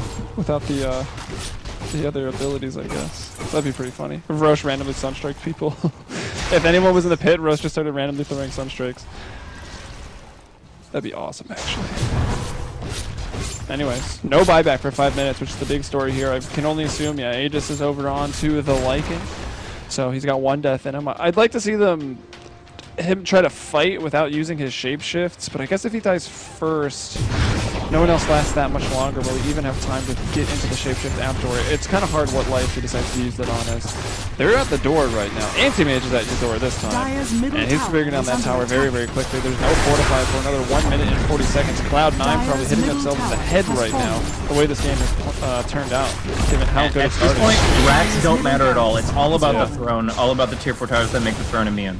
That's all that matters. Lycan beautying to his wolfies, and he's going for the throne itself. Back protection is not up, but the fortification is. Illidan, his TP is available, but he's being fiend script. He has no Abaddon support. He blinks out, but he's still down to 900 HP. Eternal Envy as well. That's big. He's got buyback though, so that makes it faster than a TP. He's back to the base. Everyone's actually back to the base. They'll bring down the Lycan. This might be it. No, he gets the blink out, but he has no shapeshift. Juke here. Oh my god. I think Little's the one still holding the gem, yeah. And yeah, that's the problem. Here. They need the Initiator to have the gem. The Brewmaster can carry it with a split, or maybe Mag with the... Yeah. The force out the Blink Dagger to stay in pursuit. Right now they just can't kill people that are Moonlight Shadows. Really close to FNG. Although if you hit him, it's not like you can jump on him and kill him. Go, Cardi, go. 570 HP on the range racks. Well, you said racks don't matter, but I feel like the one that does is the only remaining one. In that situation, I was saying if Envy goes for racks there, and they just get to push into the Dire Throat, that's where it doesn't matter.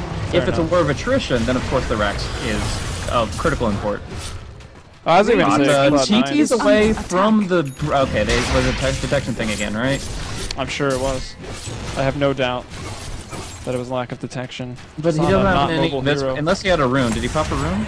No, it was... A tornado was off cooldown as far as I could see. I clicked it right when the TP finished, so maybe it was like a fraction of a second too late or something, but... Venom gets out one way or another. Accepted by AUI. I don't know what he thinks he's doing. I guess he'll be okay. Illidan not going to go for He's been doing this all game and he's managed it. So. It's been pretty annoying. He's died 9 times for 2,917. He's got 5,000 gold. AUI looking so strong. Do you think it just goes Lincolns? Just put that Lincolns on the Lycan? I mean, maybe an Abyssal gets Lincolns off or something? Yeah, I mean, Lincoln's always good at this stage in the game. The Hex he already has. Refresher sheep, like, honestly. Yeah, Blink, any hero with Blink Hex could consider a Refresher Orb, and Jakiro's not an exception to that. Well, he's got enough for something. It's going to be buybacks for now. No buyback on Antimage for 5. No buyback on Lycan for 2. So those are pretty big deals right now. They'll both jump right into the Ice Path. The Hex onto Mag, running around in the Macro Pyre. Moonlight Shadow's gone out. There's a haste even on Fatal right now. He's who's got the AC right now? Oh, it's a negative AC aura. Okay, never mind. I thought for C9. They're letting DK Phobos slip away. The Poison Noble will take him down to 200. It's going to be all the Venge. Theta gonna get jumped on by Illidan. Illidan nightmared up right now on the low ground is FNG, maybe just waiting for the Fiend's Grip to be thrown out. Pylai has essentially stopped using that ability, and the fighting in the bottom lane looks like it will cease for now unless Mag wants to go on with RP. He's got Refresher as well.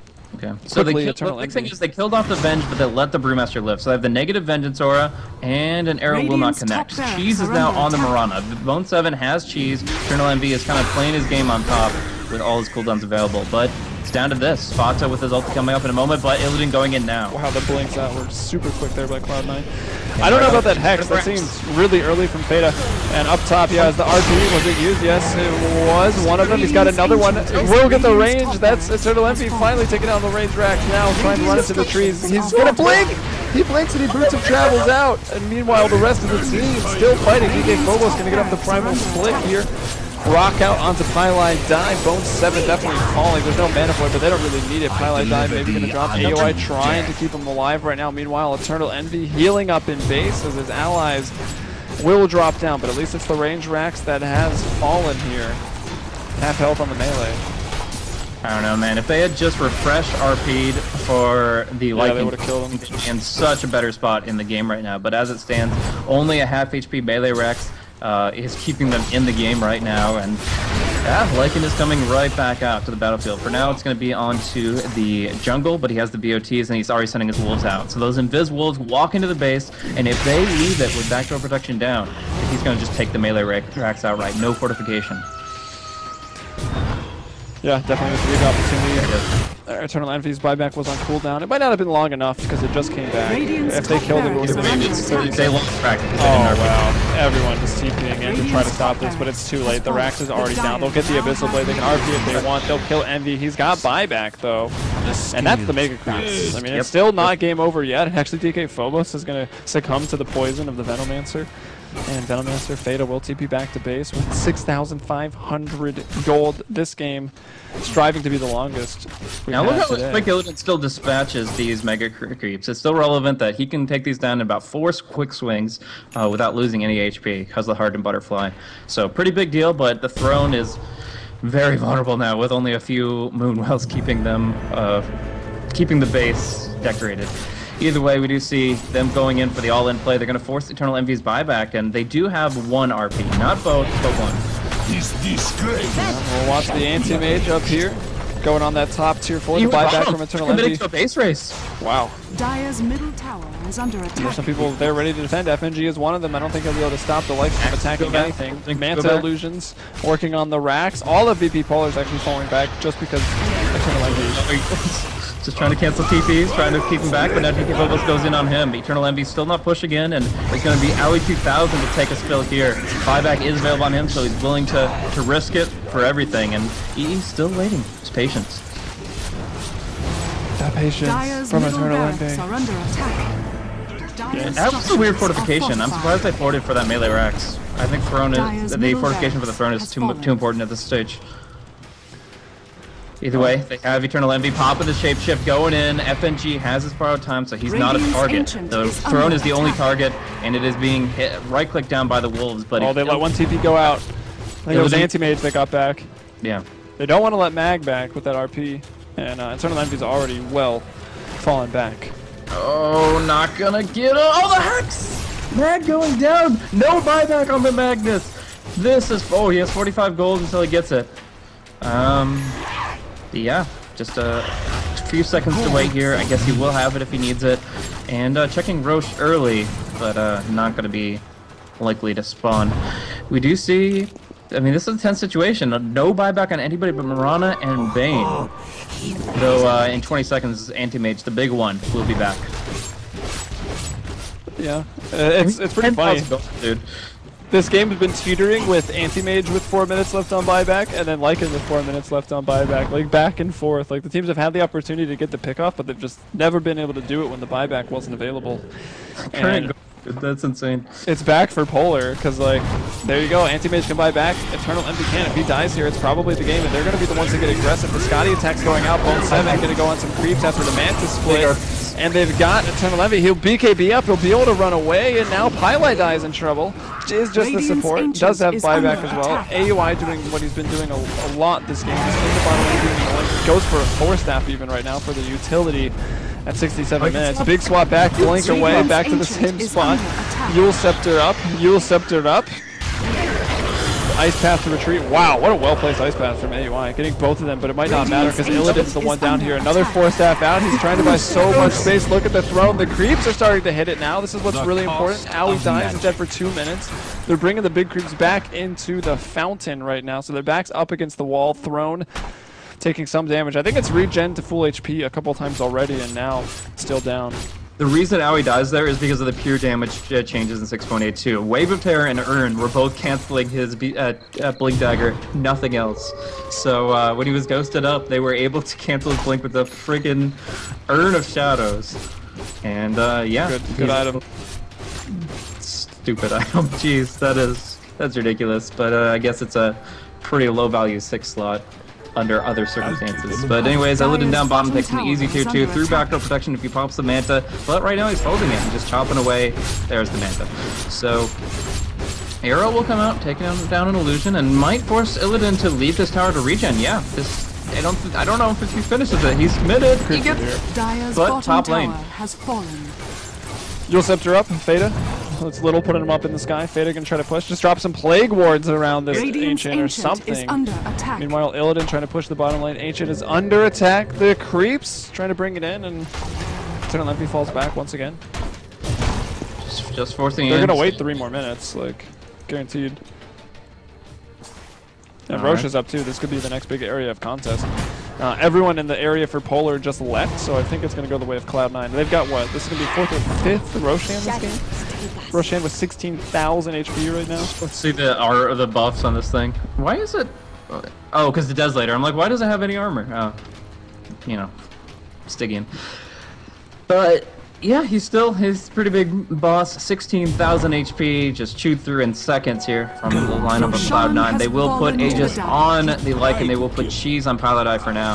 And yeah, soon enough, they'll be looking to just all in on this Ancient. These Mega Creeps are still pretty easy for Illidan to take down, but everybody else will struggle. Like even the Brewmaster, his big crits, his Empower, he'll be hitting away for several seconds before he actually clears it out. I don't know why Illidan's farming Ancients, by the way. He has 13,000 gold. You don't need any more money. It's a habit, dude. You're just like, what do I It do? really is. But when you're at 913 CS, when you're at 750 GPM over 70 minutes, let somebody else clear the Ancients. Just counter push, that's all. And all of this started off a 19-minute Battle Fury.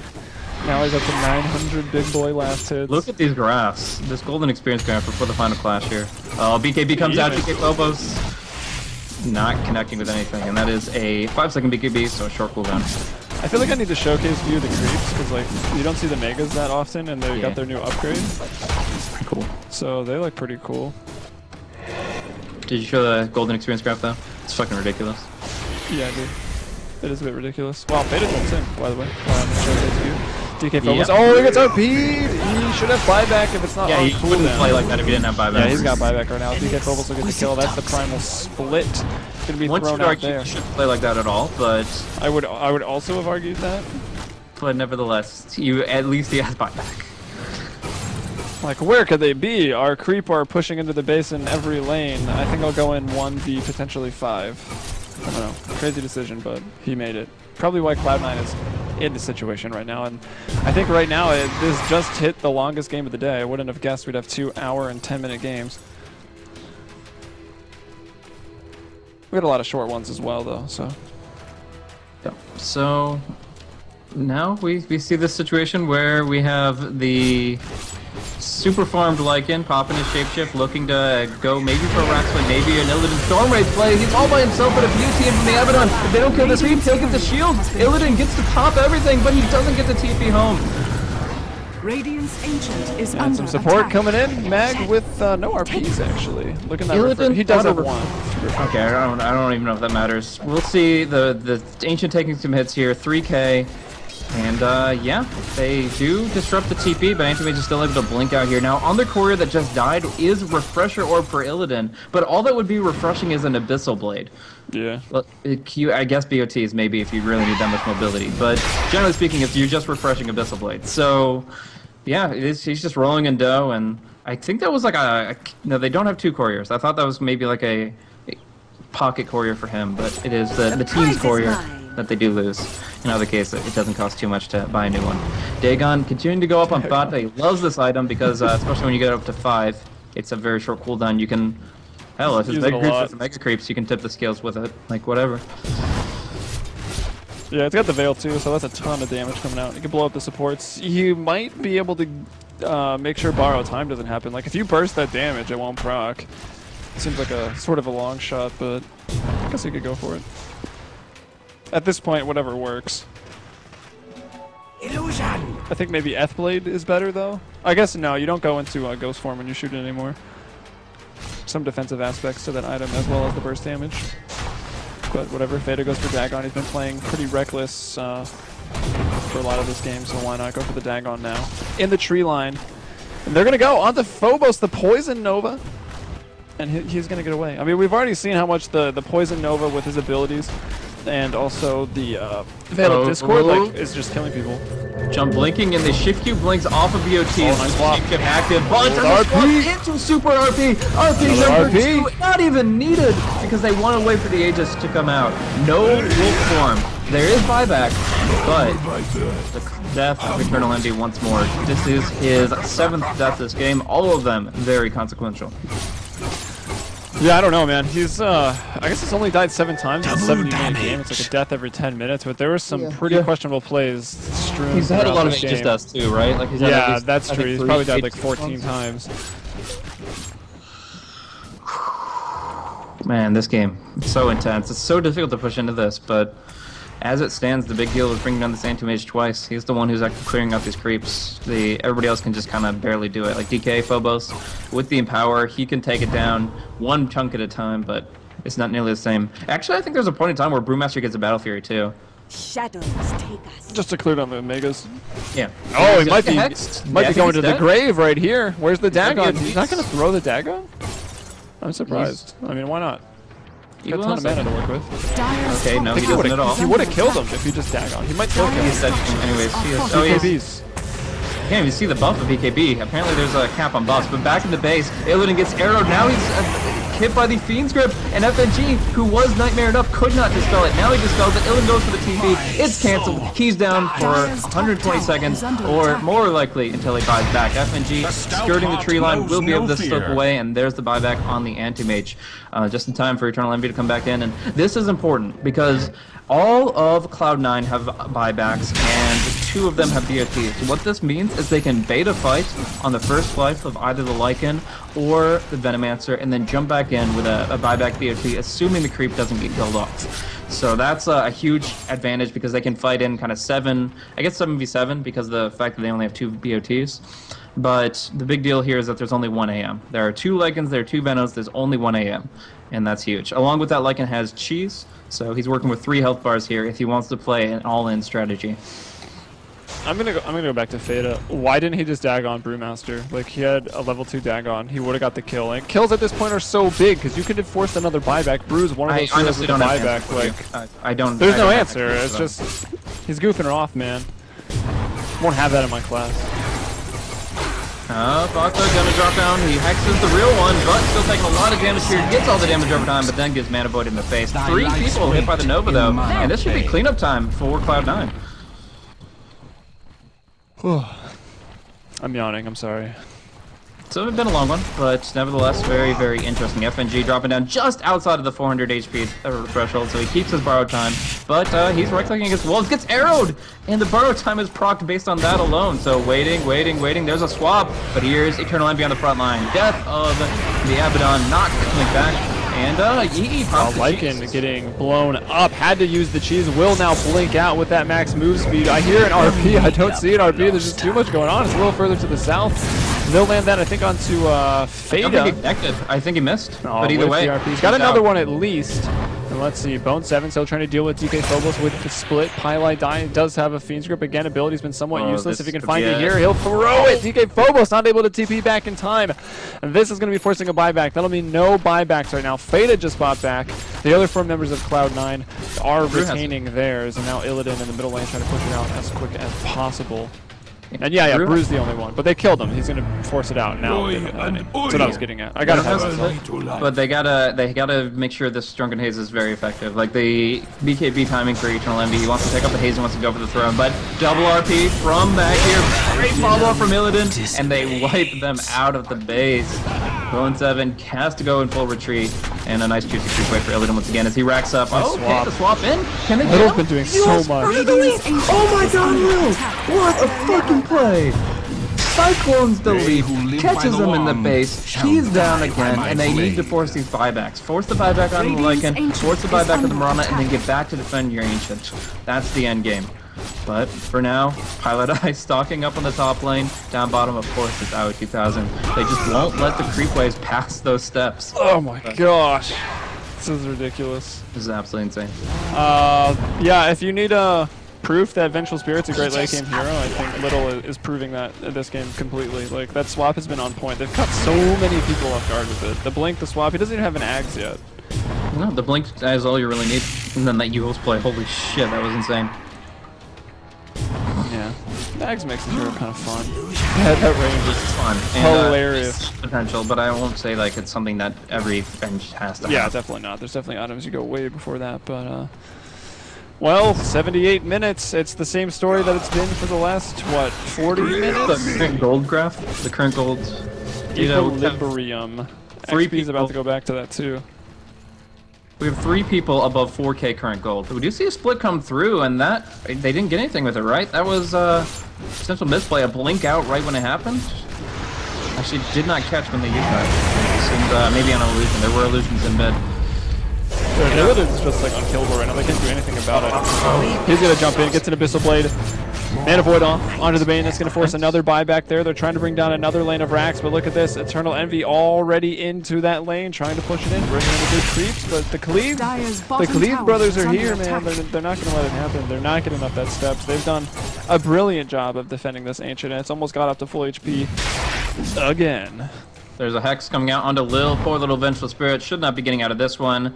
And Nightmare, Ice Path, everything. He goes The down. Nightmare, however, was actually Roche again. dodged. Roche Yes, number yeah, 8. the 14 armor, 17,000 HP Roshan does something. But in the mid, it's the Mag double RP! Onto 2, skewering him back. Huge damage coming out. Fonzo will fall to leap away from both 7. He just tries to right click to do something with his life, but in the end he will fall. Has buyback, will need to use it. Defensive TP from DK Phobos. He's gonna guard the creep wave, guard the base, but Eternal Envy still BOTs to the front. He's got double damage. The wolf is at your door. Do you have the TPs to deal with it? Right now it's Anti-Mage coming back. And yes, they will be able to route the wolf from their base, but the fact that Anti-Mage comes back means that they're under less pressure. He didn't. It got canceled. Okay, I'm not sure if that's for better or for worse, but we do see how he's lifting him up in the air, and he will be again. He's not actually doing anything, but I don't think this matters. It's just pretty annoying. And now Illidan says, I'm sick of that. But there's that Force Staff. That one coming out from Pilot. He finished it up. They're going to force Illidan in. Bane's going to Nightmare, or excuse me, Abaddon's going to get himself Nightmared up. Eternal Envy, meanwhile, hiding in the trees over here on this off lane. Everyone pushed back into the base on the side of Cloud9, not wanting to give any pickoffs. So let Eternal Envy try to do his thing, and well, Cloud9's going to try to win this game. I don't know. I feel like they're trying to lose this game. VP's clearly trying to win. oh man, this is absurd. I mean, I think it's been over 10K both ways in the same game for experience. I don't think has that ever happened in the history of Dota. I honestly have not seen a graph that went that way, so there is a real possibility. Look at all the kills that when you pull up the experience graph, it's just like almost a solid line. Jeez. Bit of Smoke coming downtime out. between the Big smoke 40 to play 60 here. There's a minutes. negative Vengeance Aura on the Mirana, I believe. Yeah, Avenge died to Mirana, yes. So they want to stay out of the pit, let EE do it with full right-click damage, no negative Vengeance Aura for him. They'll keep smoking, they'll keep looking. If they kill off DK Phobos or somebody like that, and then go in with the Roche items, that'd be big. But for now, they're just moonlighting it without taking Roche. They just want Phobos, they get it, and it's not going to be a fast enough BOT from the Abaddon. So Phobos will go down here. And we look back at top lane, Illidan, FNG, just chilling out, looking for that kind of final push in. But when it comes down to a raw base race, there's no way that they would beat out C9 if EE has everything he needs. And they go for the Roche. All right, back into Roche number, I've lost count. I want to say 7. I honestly didn't have a good count around 3 or 4. Neither so did I. Let's say a 10. This is the 10th Roche. Aegis and Cheese gonna go down. Maybe we're gonna find like some sort of Easter egg in this game. Like maybe the 10th Aegis or Cheese will look different or something, and no one's ever found out about it before. That's a crunchy frog. Until this game. It releases a new hero. Wow. That's creative. That'd be pretty funny. That's why Pit Lord hasn't been released. Well, we have everybody just waiting, posturing on the high ground. The farm doesn't matter. I mean, again, looking at the current gold, there's almost 16,000 gold just banked on Anti-Mage. There's 4K on so many heroes. It's really just buyback resources at this point. Like, nothing else really matters that much. And, I mean, you could look at potential refresher orbs and theorycraft about where they could go there, but end of the day, it just comes down to positioning. Who has buyback, who doesn't, who's alive, who's not, and in what base they happen to be in. Boots of travel, boots of travel, boots of travel, boots of travel, boots of travel, boots of travel, boots of travel. That's how many there are in this game. Almost 10. And I felt the need to read off all of them. You're welcome. Okay, we've so also got... get his refresher in the end, whether or not he gets to use 2 abyssals off of that. Yeah, I was just about to do the refresher count. Refresher, only 2 actually. I guess there's not so many of the refresher ability heroes. I feel like even Poison Nova for maximum damage. yeah, I feel like Poison Nova could. I feel like Dagon 2 that you don't use is better than. Oh, Mag getting veiled, getting hit by everything. But Fanta a little bit unsure. He'll get the Dagon off this time, but back to base, he BOTs and he BKBs, and he'll be okay.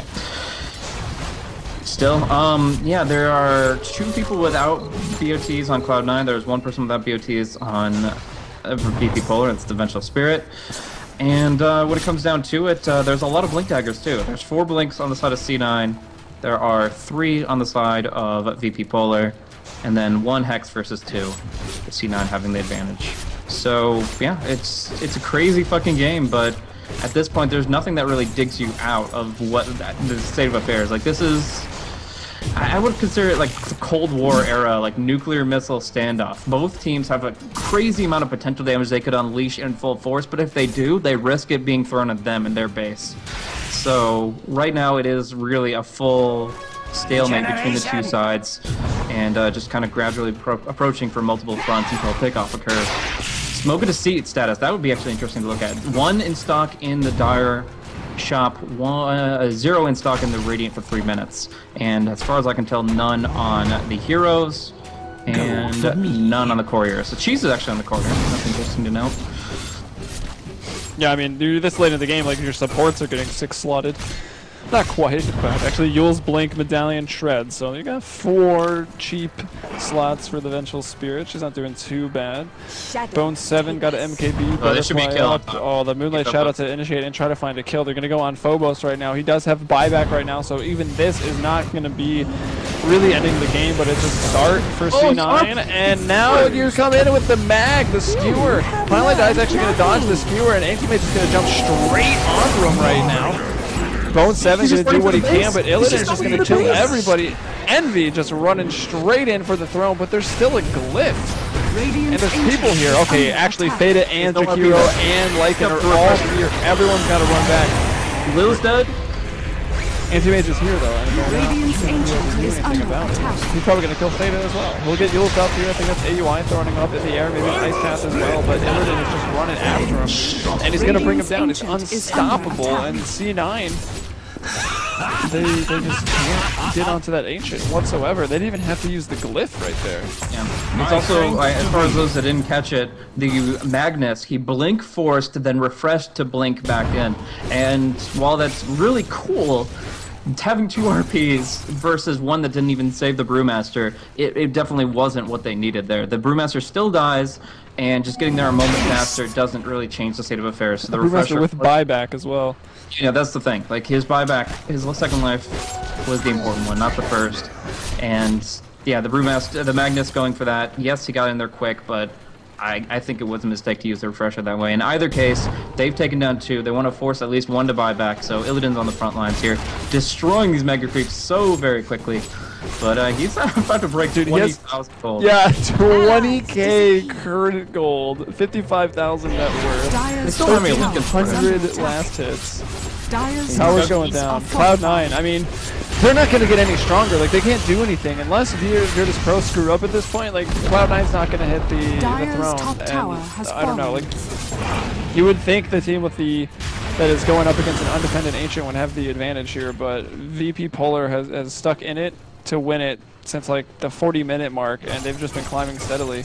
Yeah, I think it's pretty huge that Lycan does not pick up AC yet. He's actually going to go for... He hasn't had an Abyssal this whole time. His items are useless, honestly. Okay, useless is over-exaggerating, but, like, you look at a Lycan with these items, like a Blink... He has a Blink, Deso, BKB, MKB, like... I don't know. I think it's fine. It's not like... It's not like game-ending, but did he have like... a Necro Book at any point during this game? He didn't go for it, right? Yeah, he did have Necro Book. And he sold it? Yes. I mean, I guess anti-mage just kills it, but when you're pushing by yourself like that, I mean, at least drop him. Probably could have got a rax Where's the faster. Fiends, though? Do you need FNG out of the fight first? He wants to blink and Fiends onto the anti-mage. He gets a product and he gets out. FNG just trying to run forward all that time. He's got the gem. Now the RP comes through. That's onto Eternal Envy, but there's no second RP now for another 15 seconds. Illidan could be in danger of going down right now. Let's see if he's got the buyback. He does have a buyback. 3 people up onto the cliff, all chasing Mag. I think they all blinked up there too. Mag is in some trouble. Buyback on all 3 of the heroes that just go down. Boots of traveling up to the top lane almost immediately. So, going back to your talk about useless items, like that's how they kill the anti-mages by No, I don't think they're butterfly. don't think they're useless, but like he can't kill anti-mage with them now, and I don't know. I don't think he ever had Necro, by the way. He just with the MKB Basher and Dezo kills anti-mage. Like anti-mage is not really good at 1v1 by comparison. And this Lycan has 1.5 base attack time. My real point was that he wasn't even like hardly 6 slotted. Like he's bought and sold so many items. Yeah, he was sitting with that. 4 items. You look at anti-mage, 20,000 gold with a freaking butterfly manta, abyssal blade heart, like all the right items. You know, I definitely agree he wasn't 6 slotted, but it's not like he could still do enough with what he had.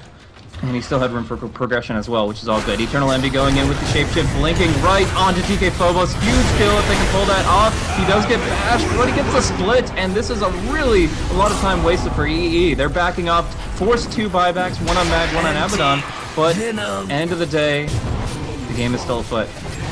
Actually, buyback on anti-mage as well, but he's taking it like a trooper. And Feeble doesn't even take his green numbers down very low at all, as he just clobbers these creep waves and keeps his ancient full. Yeah, it is actually almost all the way back to full health. There's a ton of creeps in his base, but Cloud9 still can't even take a fight. I don't even know, man. This game is beyond ridiculous. I don't know, 1 arrow could do it though, like at the same time, like if you make sure that you kill the creep that FNG is BOTing to, anti-mage out here like this. There's that arrow! Bone 7 actually does a lot, but I think the blink will be here, yeah.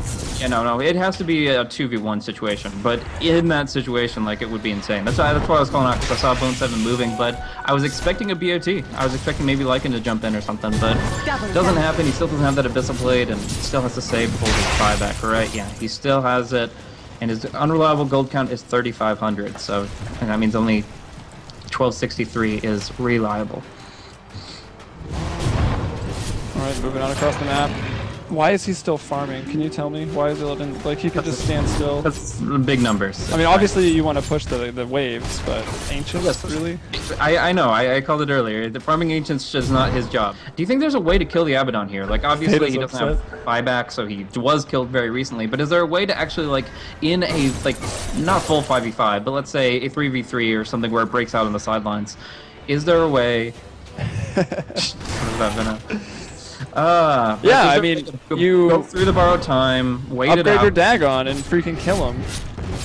I mean, actually kill him, because if they take out FNG, the Illidan actually becomes relatively easy to bring down. 400 is the on the back line, threshold. like, they're all BOTing to the wolves. His wolves. Okay, they're pretty good. BOTing straight into the warm embrace of the Magnus, the double RP, the spirits are here, Illidan's there, but a beautiful ice path coming out from AUI, gonna keep them alive. No one has actually died yet. Illidan full HP, Eternal Envy pretty low, Bone 7 running away. Aoi gonna be chased up, he's the one that kept his team alive, he'll get Abyssal. He's still Ghost Sceptered for the time being, trying to run away, buying space.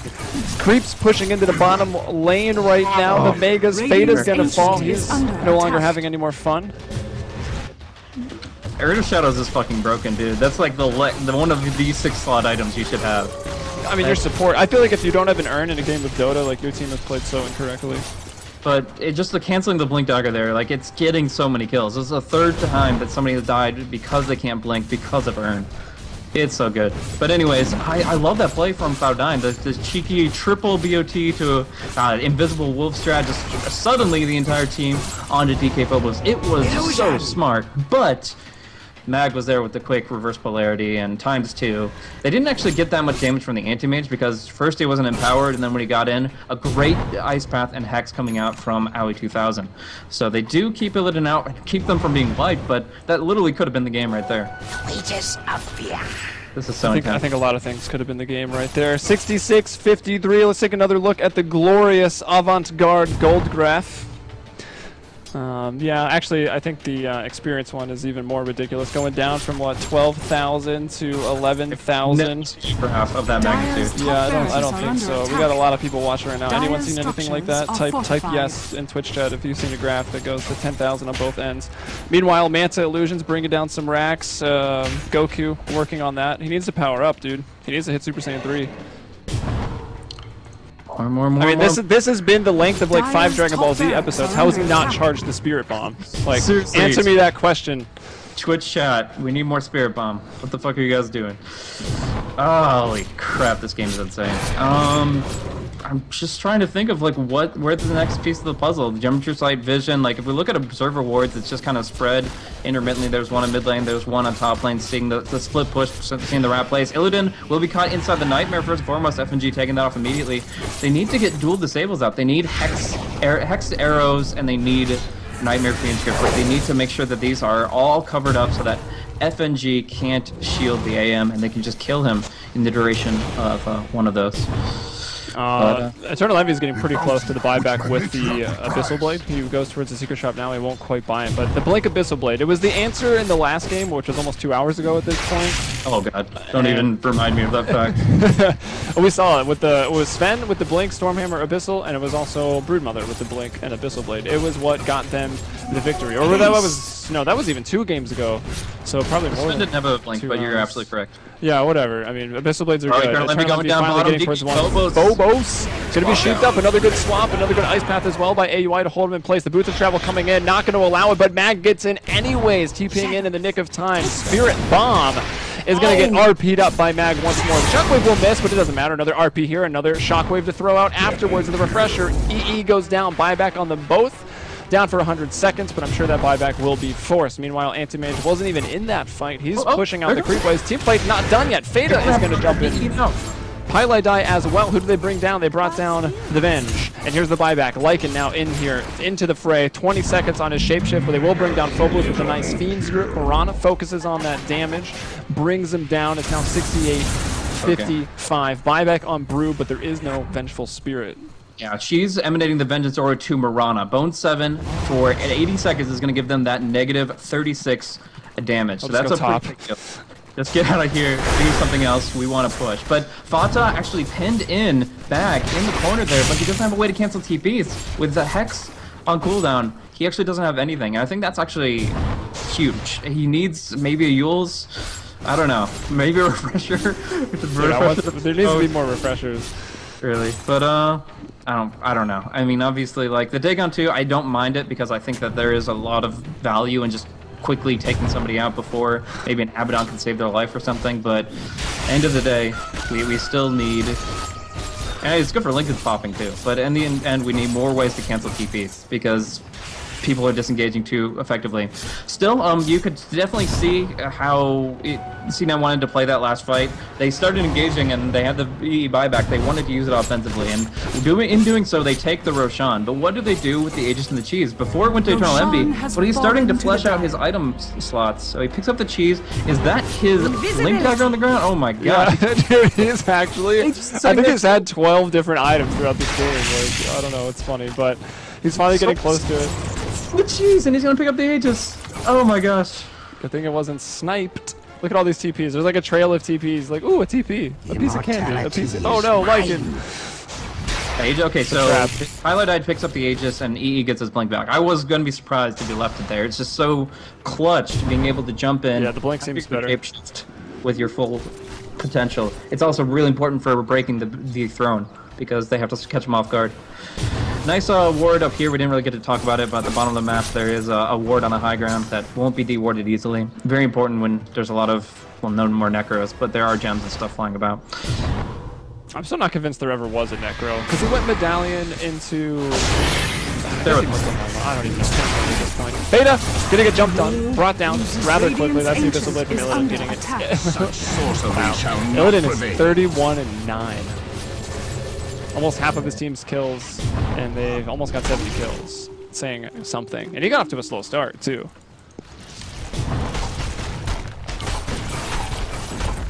Back to the buybacks. It's really the only thing that matters. Yes, chat, we realize the graph doesn't matter. We just think it's crazy.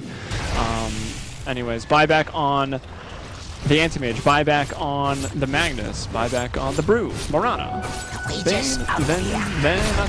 Veno, and Jakiro. Throne, still sitting at almost 100% HP. The middle GG ranks... rune, a double damage rune, bottle that shit now. Just That get a could be bottle it. out here at 98 minutes and get that double damage rune. That is glorious. He's just gonna pick it up.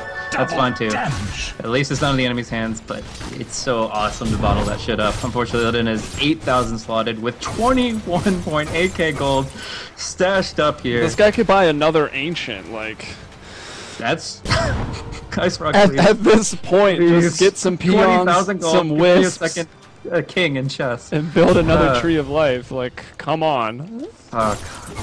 Put it in the top left this time so the Dire don't know where it is. That's the trick.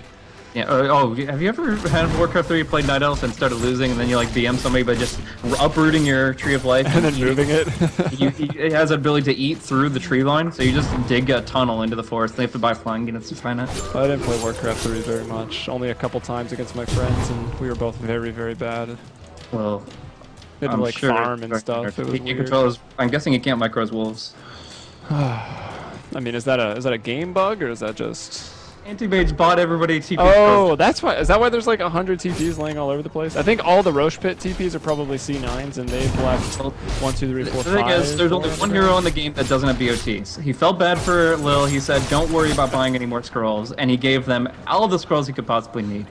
I'm sure they could You be think like, this Antimage is buying wards? Because I would hope so. I would certainly hope so. But yeah, Can't okay. be bothered Smoke to click. status. There is no smokes on Radiant. There are 2 smokes on Dire.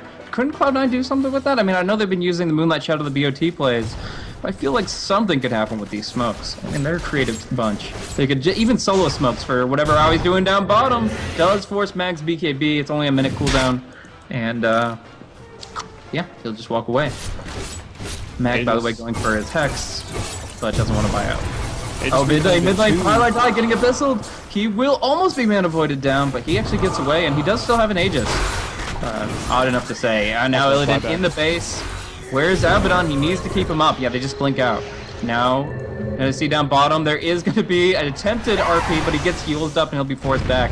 The Brew Split pretty much worthless as well, but a swap not gonna prevent Aoi from escaping it. Does this Jakiro oil up before this game or what? Like, Okay, so slippery. okay. Brewmaster, can he blink out?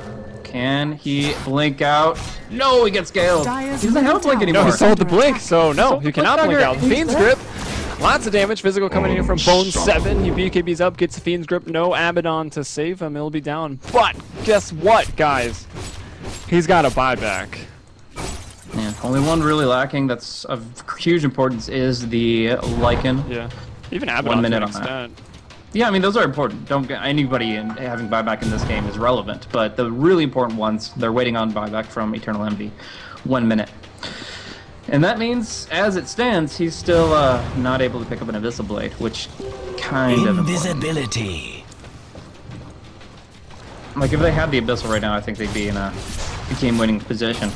Unlike the, past 100 minutes. But we do see Anti-Mage blinking up the high ground, a little bit dangerous. The Hex will connect, but will they actually be able to bash him down? No, Abaddon's here, dispels it, and they try to turn around. FNG, fine with the throw time, even against the Poison Nova, and Fata forcing that early with that nice Dagon. It's going to be Bone 7 to bring down the Vengeful Spirit, but Anti-Mage does kill off the Venomancer in turn. Weight in mana pay. Yeah, Brew not even going to be forced to do the buyback here as they pick off the Venomancer, so Fata down right now. 70 to 57 into the base. They are, though. This is Moonlight Shadow here from Bone 7, trying to bring down the house, trying to bring down FNG. There is a couple more clicks there, but has to watch out for the bash chance. Abyssal was on cooldown. He maybe could have killed the Abaddon. Again, no buyback on that hero. 1,000 gold short. Eternal Envy pushing in the bottom lane right now. Up top, there's Aoi. He switched up the lane. 7,000 gold there. 9,000 on Mirana, 6,000 on, and this is current gold, by the way, not net worth. 22k, 10,000, a couple 7s, 5s. Even the poorest person in the game has 1,300 gold saved up right now.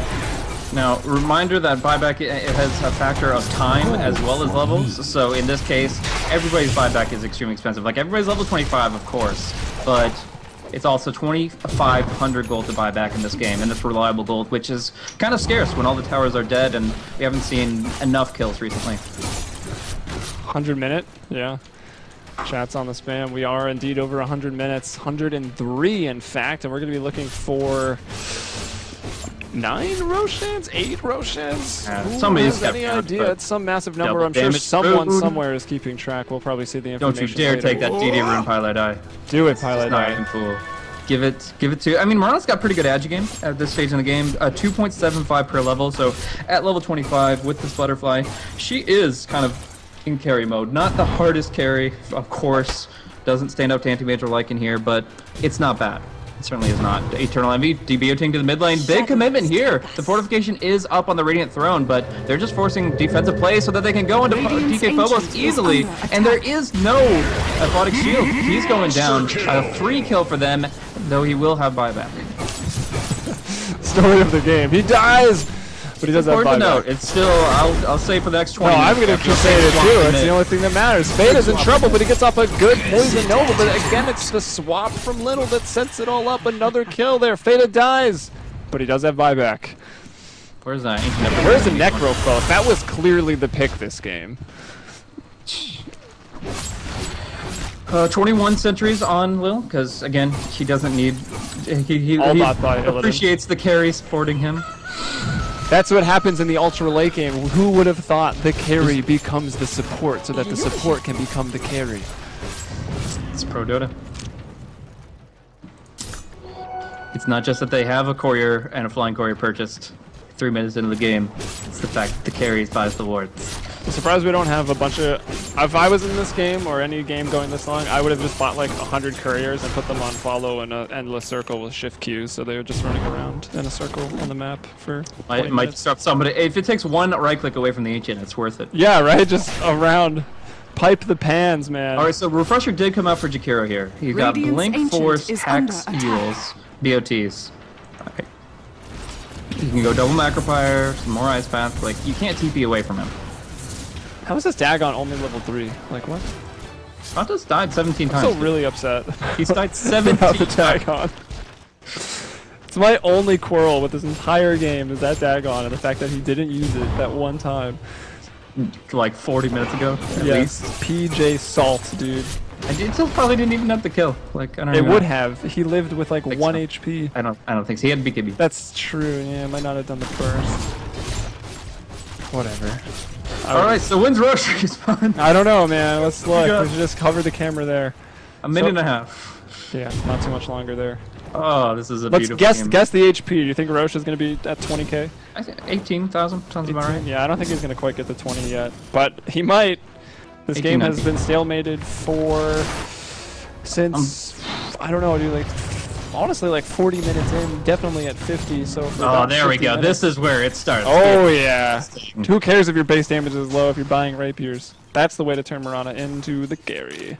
Yeah, and then we gotta see stashed rapiers for the second life when they come back into it. Like, yeah, I don't know. I think it's really hard to call who's does. Okay, Pilot Eye was on the high ground here, but Mag didn't have detection against him, so he That's survived. been a big problem this game. Okay, let's just top lane. There is gonna be a Hex coming out, but this is weird from Fata. This could be him just dying for nothing. Oh well. He does have buyback. Yeah, but still. I thought you wanted to very use it, awesome to be but- there. And Hex comes out for Illidan, since he does have a refresher in base. He can use that twice, maybe once. What did he sell, though? He sold the heart. So he only has 2,000 HP, but he does have 2 lives. Interesting decision. Roche is back in like 10 seconds. Get the HP here. Yeah. But it's probably going to be support Aegis again. Like, I don't see why Yeah. they would give it to one of the 2 cores. I want to even see, if they're like, there. Veno's dead, forces buyback by... I guess you can't leave your base. Yeah, never mind. Polar really can't. I guess Antimage can go solo it, but he's really... Anytime backdoor protection is Whoa. down, they have to have 3 people in the base and everybody else ready to TP. That Roche clock just looked so sick for a second. Like, everything disappeared but the circle. It was weird. Anyways, Roche is back. HP is 20,500. Pretty swell. I was wrong. I said I didn't think it would be 20k.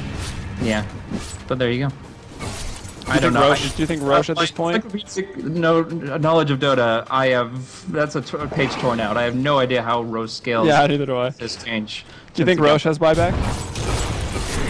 told me. I mean, from the time that this game, he's only got 8 deaths. I mean, over time he's probably got like 10k saved up, I'm sure. How expensive could his buyback be? Where would he buy back? Fada is tweeting while he's dead. Because Buenomancer he can't survive. Oh my god. Obviously the feeds are intentional, so you can just use Twitter. Like, oh, I'm dead, guys. Gotta minimize.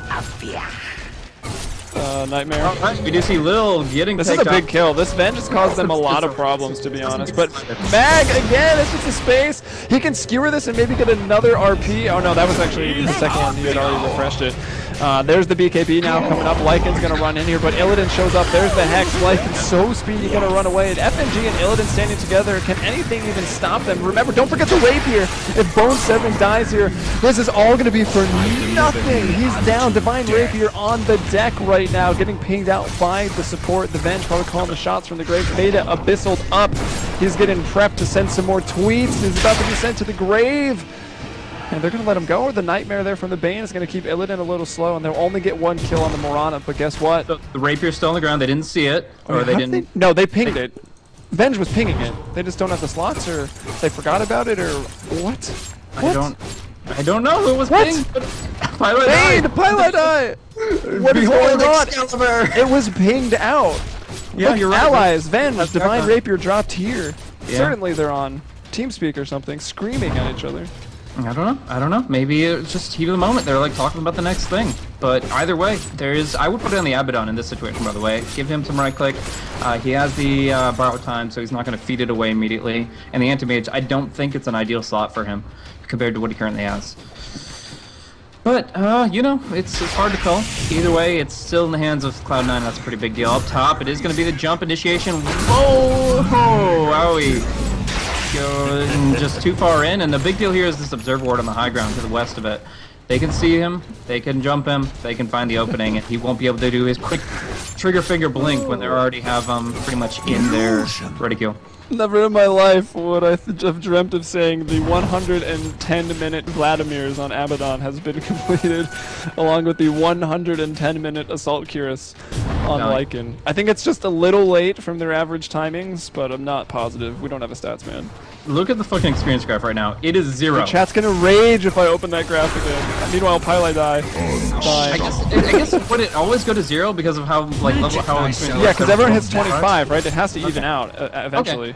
Okay, I didn't even think about that. I don't think I've ever seen a 10 level 25 hero game, honestly. Yeah, so it's flat at 0. Bottom lane, Eternal Envy, jumping in, blink out from Lil. They don't want to kill Lil. The Aura actually hurts them here. But he used Dagon, I'm proud. He doesn't get defensively swapped, that's great. Top lane, they pop the fortification on their racks, they arrow, and it does connect onto Illidan. But can they kill him with the Rapier? Almost! Look at the crits! Woo! Imagine if Polar had picked up that Rapier. When they watch this replay, if they even bother, since it's so long, and it's probably a gigabyte at this point. Oh, bottom. They're just going in. Pops the split. This is a fast little sheep, man. He's been running around a lot. He turns back around to get some right clicks. Could this be the end? Pyle Die is going to die up top. No buybacks there. AUI respawning this. This is the first time everyone's been hitting the Ancient in a long time, if not the first time. Magnus is going to go down. He's got the buyback available right now. They force it, they back out with Flutter. Big. He's got his refresher soon, but not the standard RP. They're gonna hold on. Is Antimage killing off the Venomancer? I don't know why he's stuck around to right-click the Ancient a few more times. It's gonna regen anyways, but it is what it is. Buenomancer down, boys. No bueno. C bueno for VP Polar, no bueno for C9.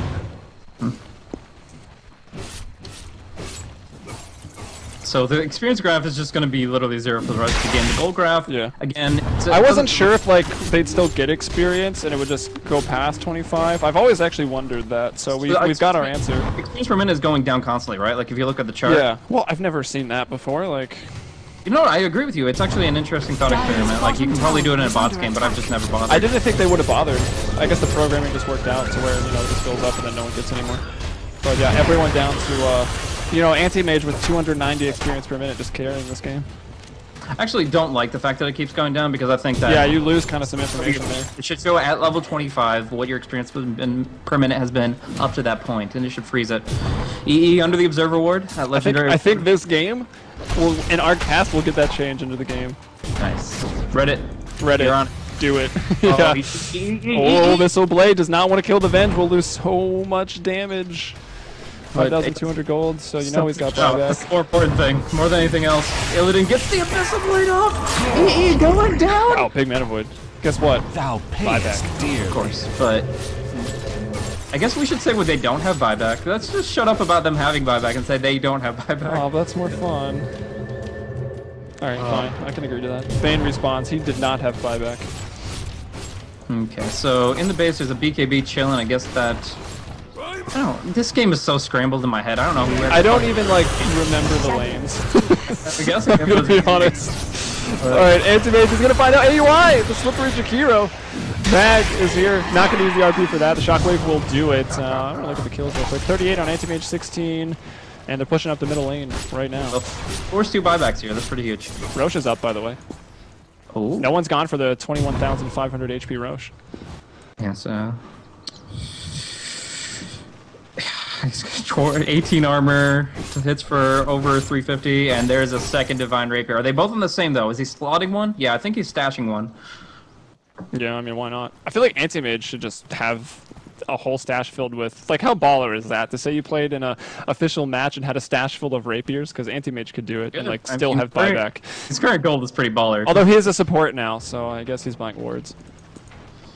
All the wards. 2 smokes on Radiant as well. Apparently, the pros aren't as fond of 114-minute smokes as I thought they might be. So I obviously haven't really experienced it. I've seen smoke ganks that win 80-minute games, but not so much in the 114 sense. So maybe they're... I think anyone's too scared to take that high risk right now. Like, it's gone this long. Like, think of the time investment. It's a movement speed boost. You can just kit from the courier. Yeah, I guess that's true, too. Just solo smoke somebody and move across the map faster. Either way, we got 1-7 trying to BOT out. There's a rapier. They're going to have to know about this one. Please. Who gets For it? all that is Lil. holy, pick it up. Vengeful fire. Spirit is now a carry. So. 1-7 still has 1 rapier. Anti-Mage did his job as a support. He supported long enough that Vengeful Spirit has now become a carry. Suddenly.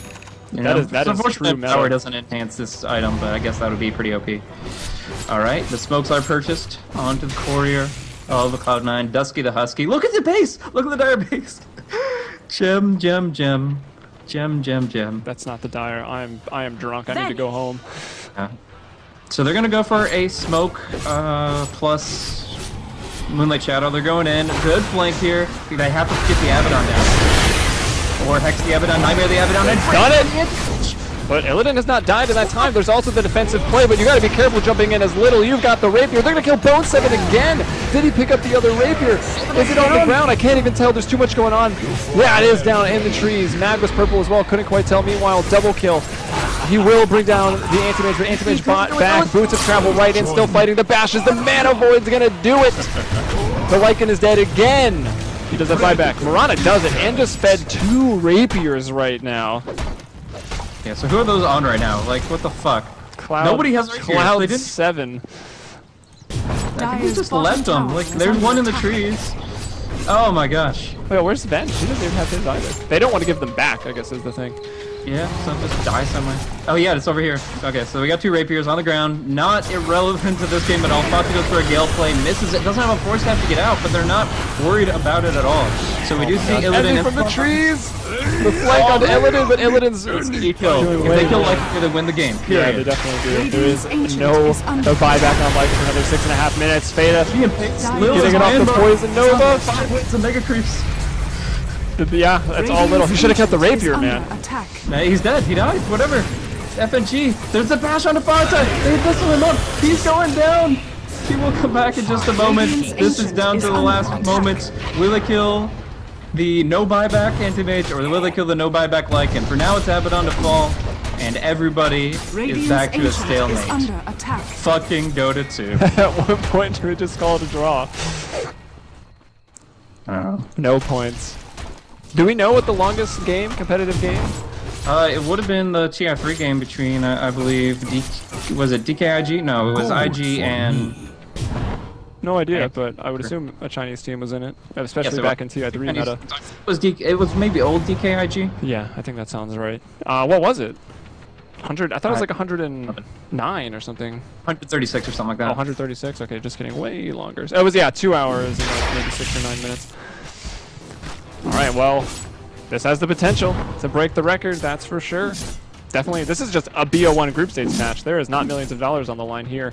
And look at that, Squawkins, Lieutenant Squawkins. Did he not see it? He was floating right above.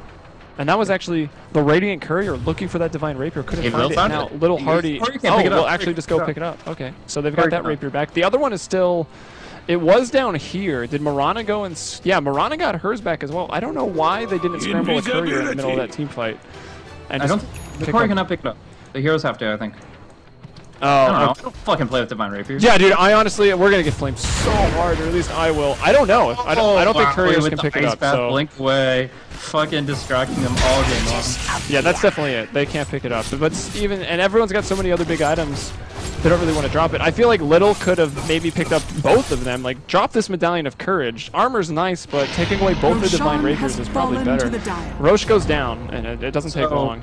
But I got to the chance, we had plenty of time, so I googled the longest game. TI3 had DK versus IG at 98 minutes. The other longest game is actually 125. So we're only 7 minutes away. That was 34 weeks ago. I don't think anything popped up in between them, but that was, looks like 4FC versus First Departure versus... I don't know, fuck it, I'm not reading an article while we're casting code. Please, read it to us. There was a game at 125 minutes, let's go. 6 more minutes, guys. 6 more minutes. At this point, we might as well finish it out, the long run, so I can at least say I've done something in my life. I've casted the longest competitive Dota game in history, potentially. Probably did a shit job. Scouting for Eternal Envy, maybe like, and creating more opportunities to BOT forward. But I think obviously any team would be in chaos right now. Even the most composed competitive team would be like, okay, what the fuck do we do? We have buybacks. Did we track anti-mage's buyback? Did we track so-and-so's buyback? Like, it's so hard to keep up with all the numbers, the Roche timer, everything that is relevant at this stage in the game. And so, although mechanically they can't be like really doing that much, like killing up a couple neutral camps, the strategy, like racking your brain to find an answer, is really what it is. This has come down to the last couple smokes you wanted to do. And we're going to see them try to put those forward. They're looking for checkmate. Backdoor protection will be down with the next wave, but I think they want to go for hero kills. They Moonlight Shadow forward. They're going to find Lil and DK Phobos. DK Phobos being the big kill. Yeah, DK Phobos, one of the few heroes that actually still has buyback right now. Everyone's dwindling. Probably why everyone was starting to play so safe. He'll die. He'll buy back. Mag just whiffs an RP entirely. He'll have another one. He's going to refresh up here. He just whiffed 2 in a row. What is he doing? Both 7 though. Will still fall. Another rapier on the ground. Look back at the base. Half HP. Little. He's got to go. He can still bring these down. They're just creeps. Eternal Envy is here. Can this be the end? Illidan is going to jump on Eternal Envy. If he dies, this is going to be the game. There's no buyback for 2 minutes right now.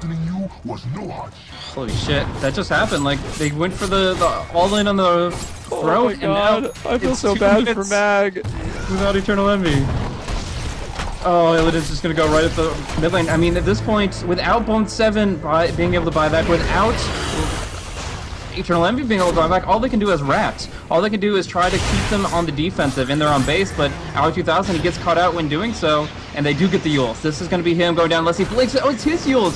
What the heck's this ward again?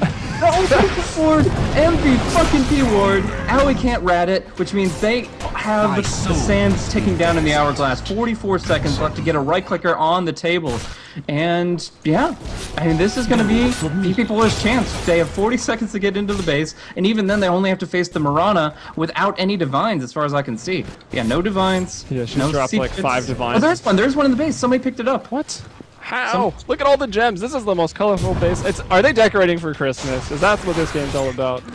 This is too epic to make Christmas jokes, okay? Oh, come on. That was a good joke. Refresher orb here. Tactical. Like... But they figured this might be the game breaker, so... Yeah, I feel like Cloud9 have fallen here. I don't think Goku was strong enough. Bata, this is up. Getting right click down. No force taps for him. He will lives? At least a little bit longer. He can put... I feel like he should throw out the Nova. I don't think it really makes a big difference, but... If you could get them even a little bit lower, but... The cooldown is shorter than his death timer, he can't buy back, so yeah, but whatever. Anyways, top rack's gonna get hit here. No Enfeeble coming out just yet from Pilot Eye, only the Nightmare trying to keep him off of it. There's the Enfeeble, but still the racks will fall. They will not fortify this. Very important. They need the fortify for the tier 4s and for the ancient only. Dire's Now we middle see down tower bottom, there is has going to be fallen. Aoi 2000 getting stunned up, has his hex, double, he can refresh on another Macropyre, but Mag's got that BKB. They will lock him down. Aoi is down for the count, he just bought back. So die back there, you see them not Fiends. Dude, that went up forever! They're about to kill Illidan! Bone 7 respawn! He's got sheeped up, he'll go down, another divine on the ground, and the GG! And you know Fata was playing that. I feel like he just made the play of the game. Unfortunately, it's the one that they're gonna lose off of. The throne explodes. G fucking G.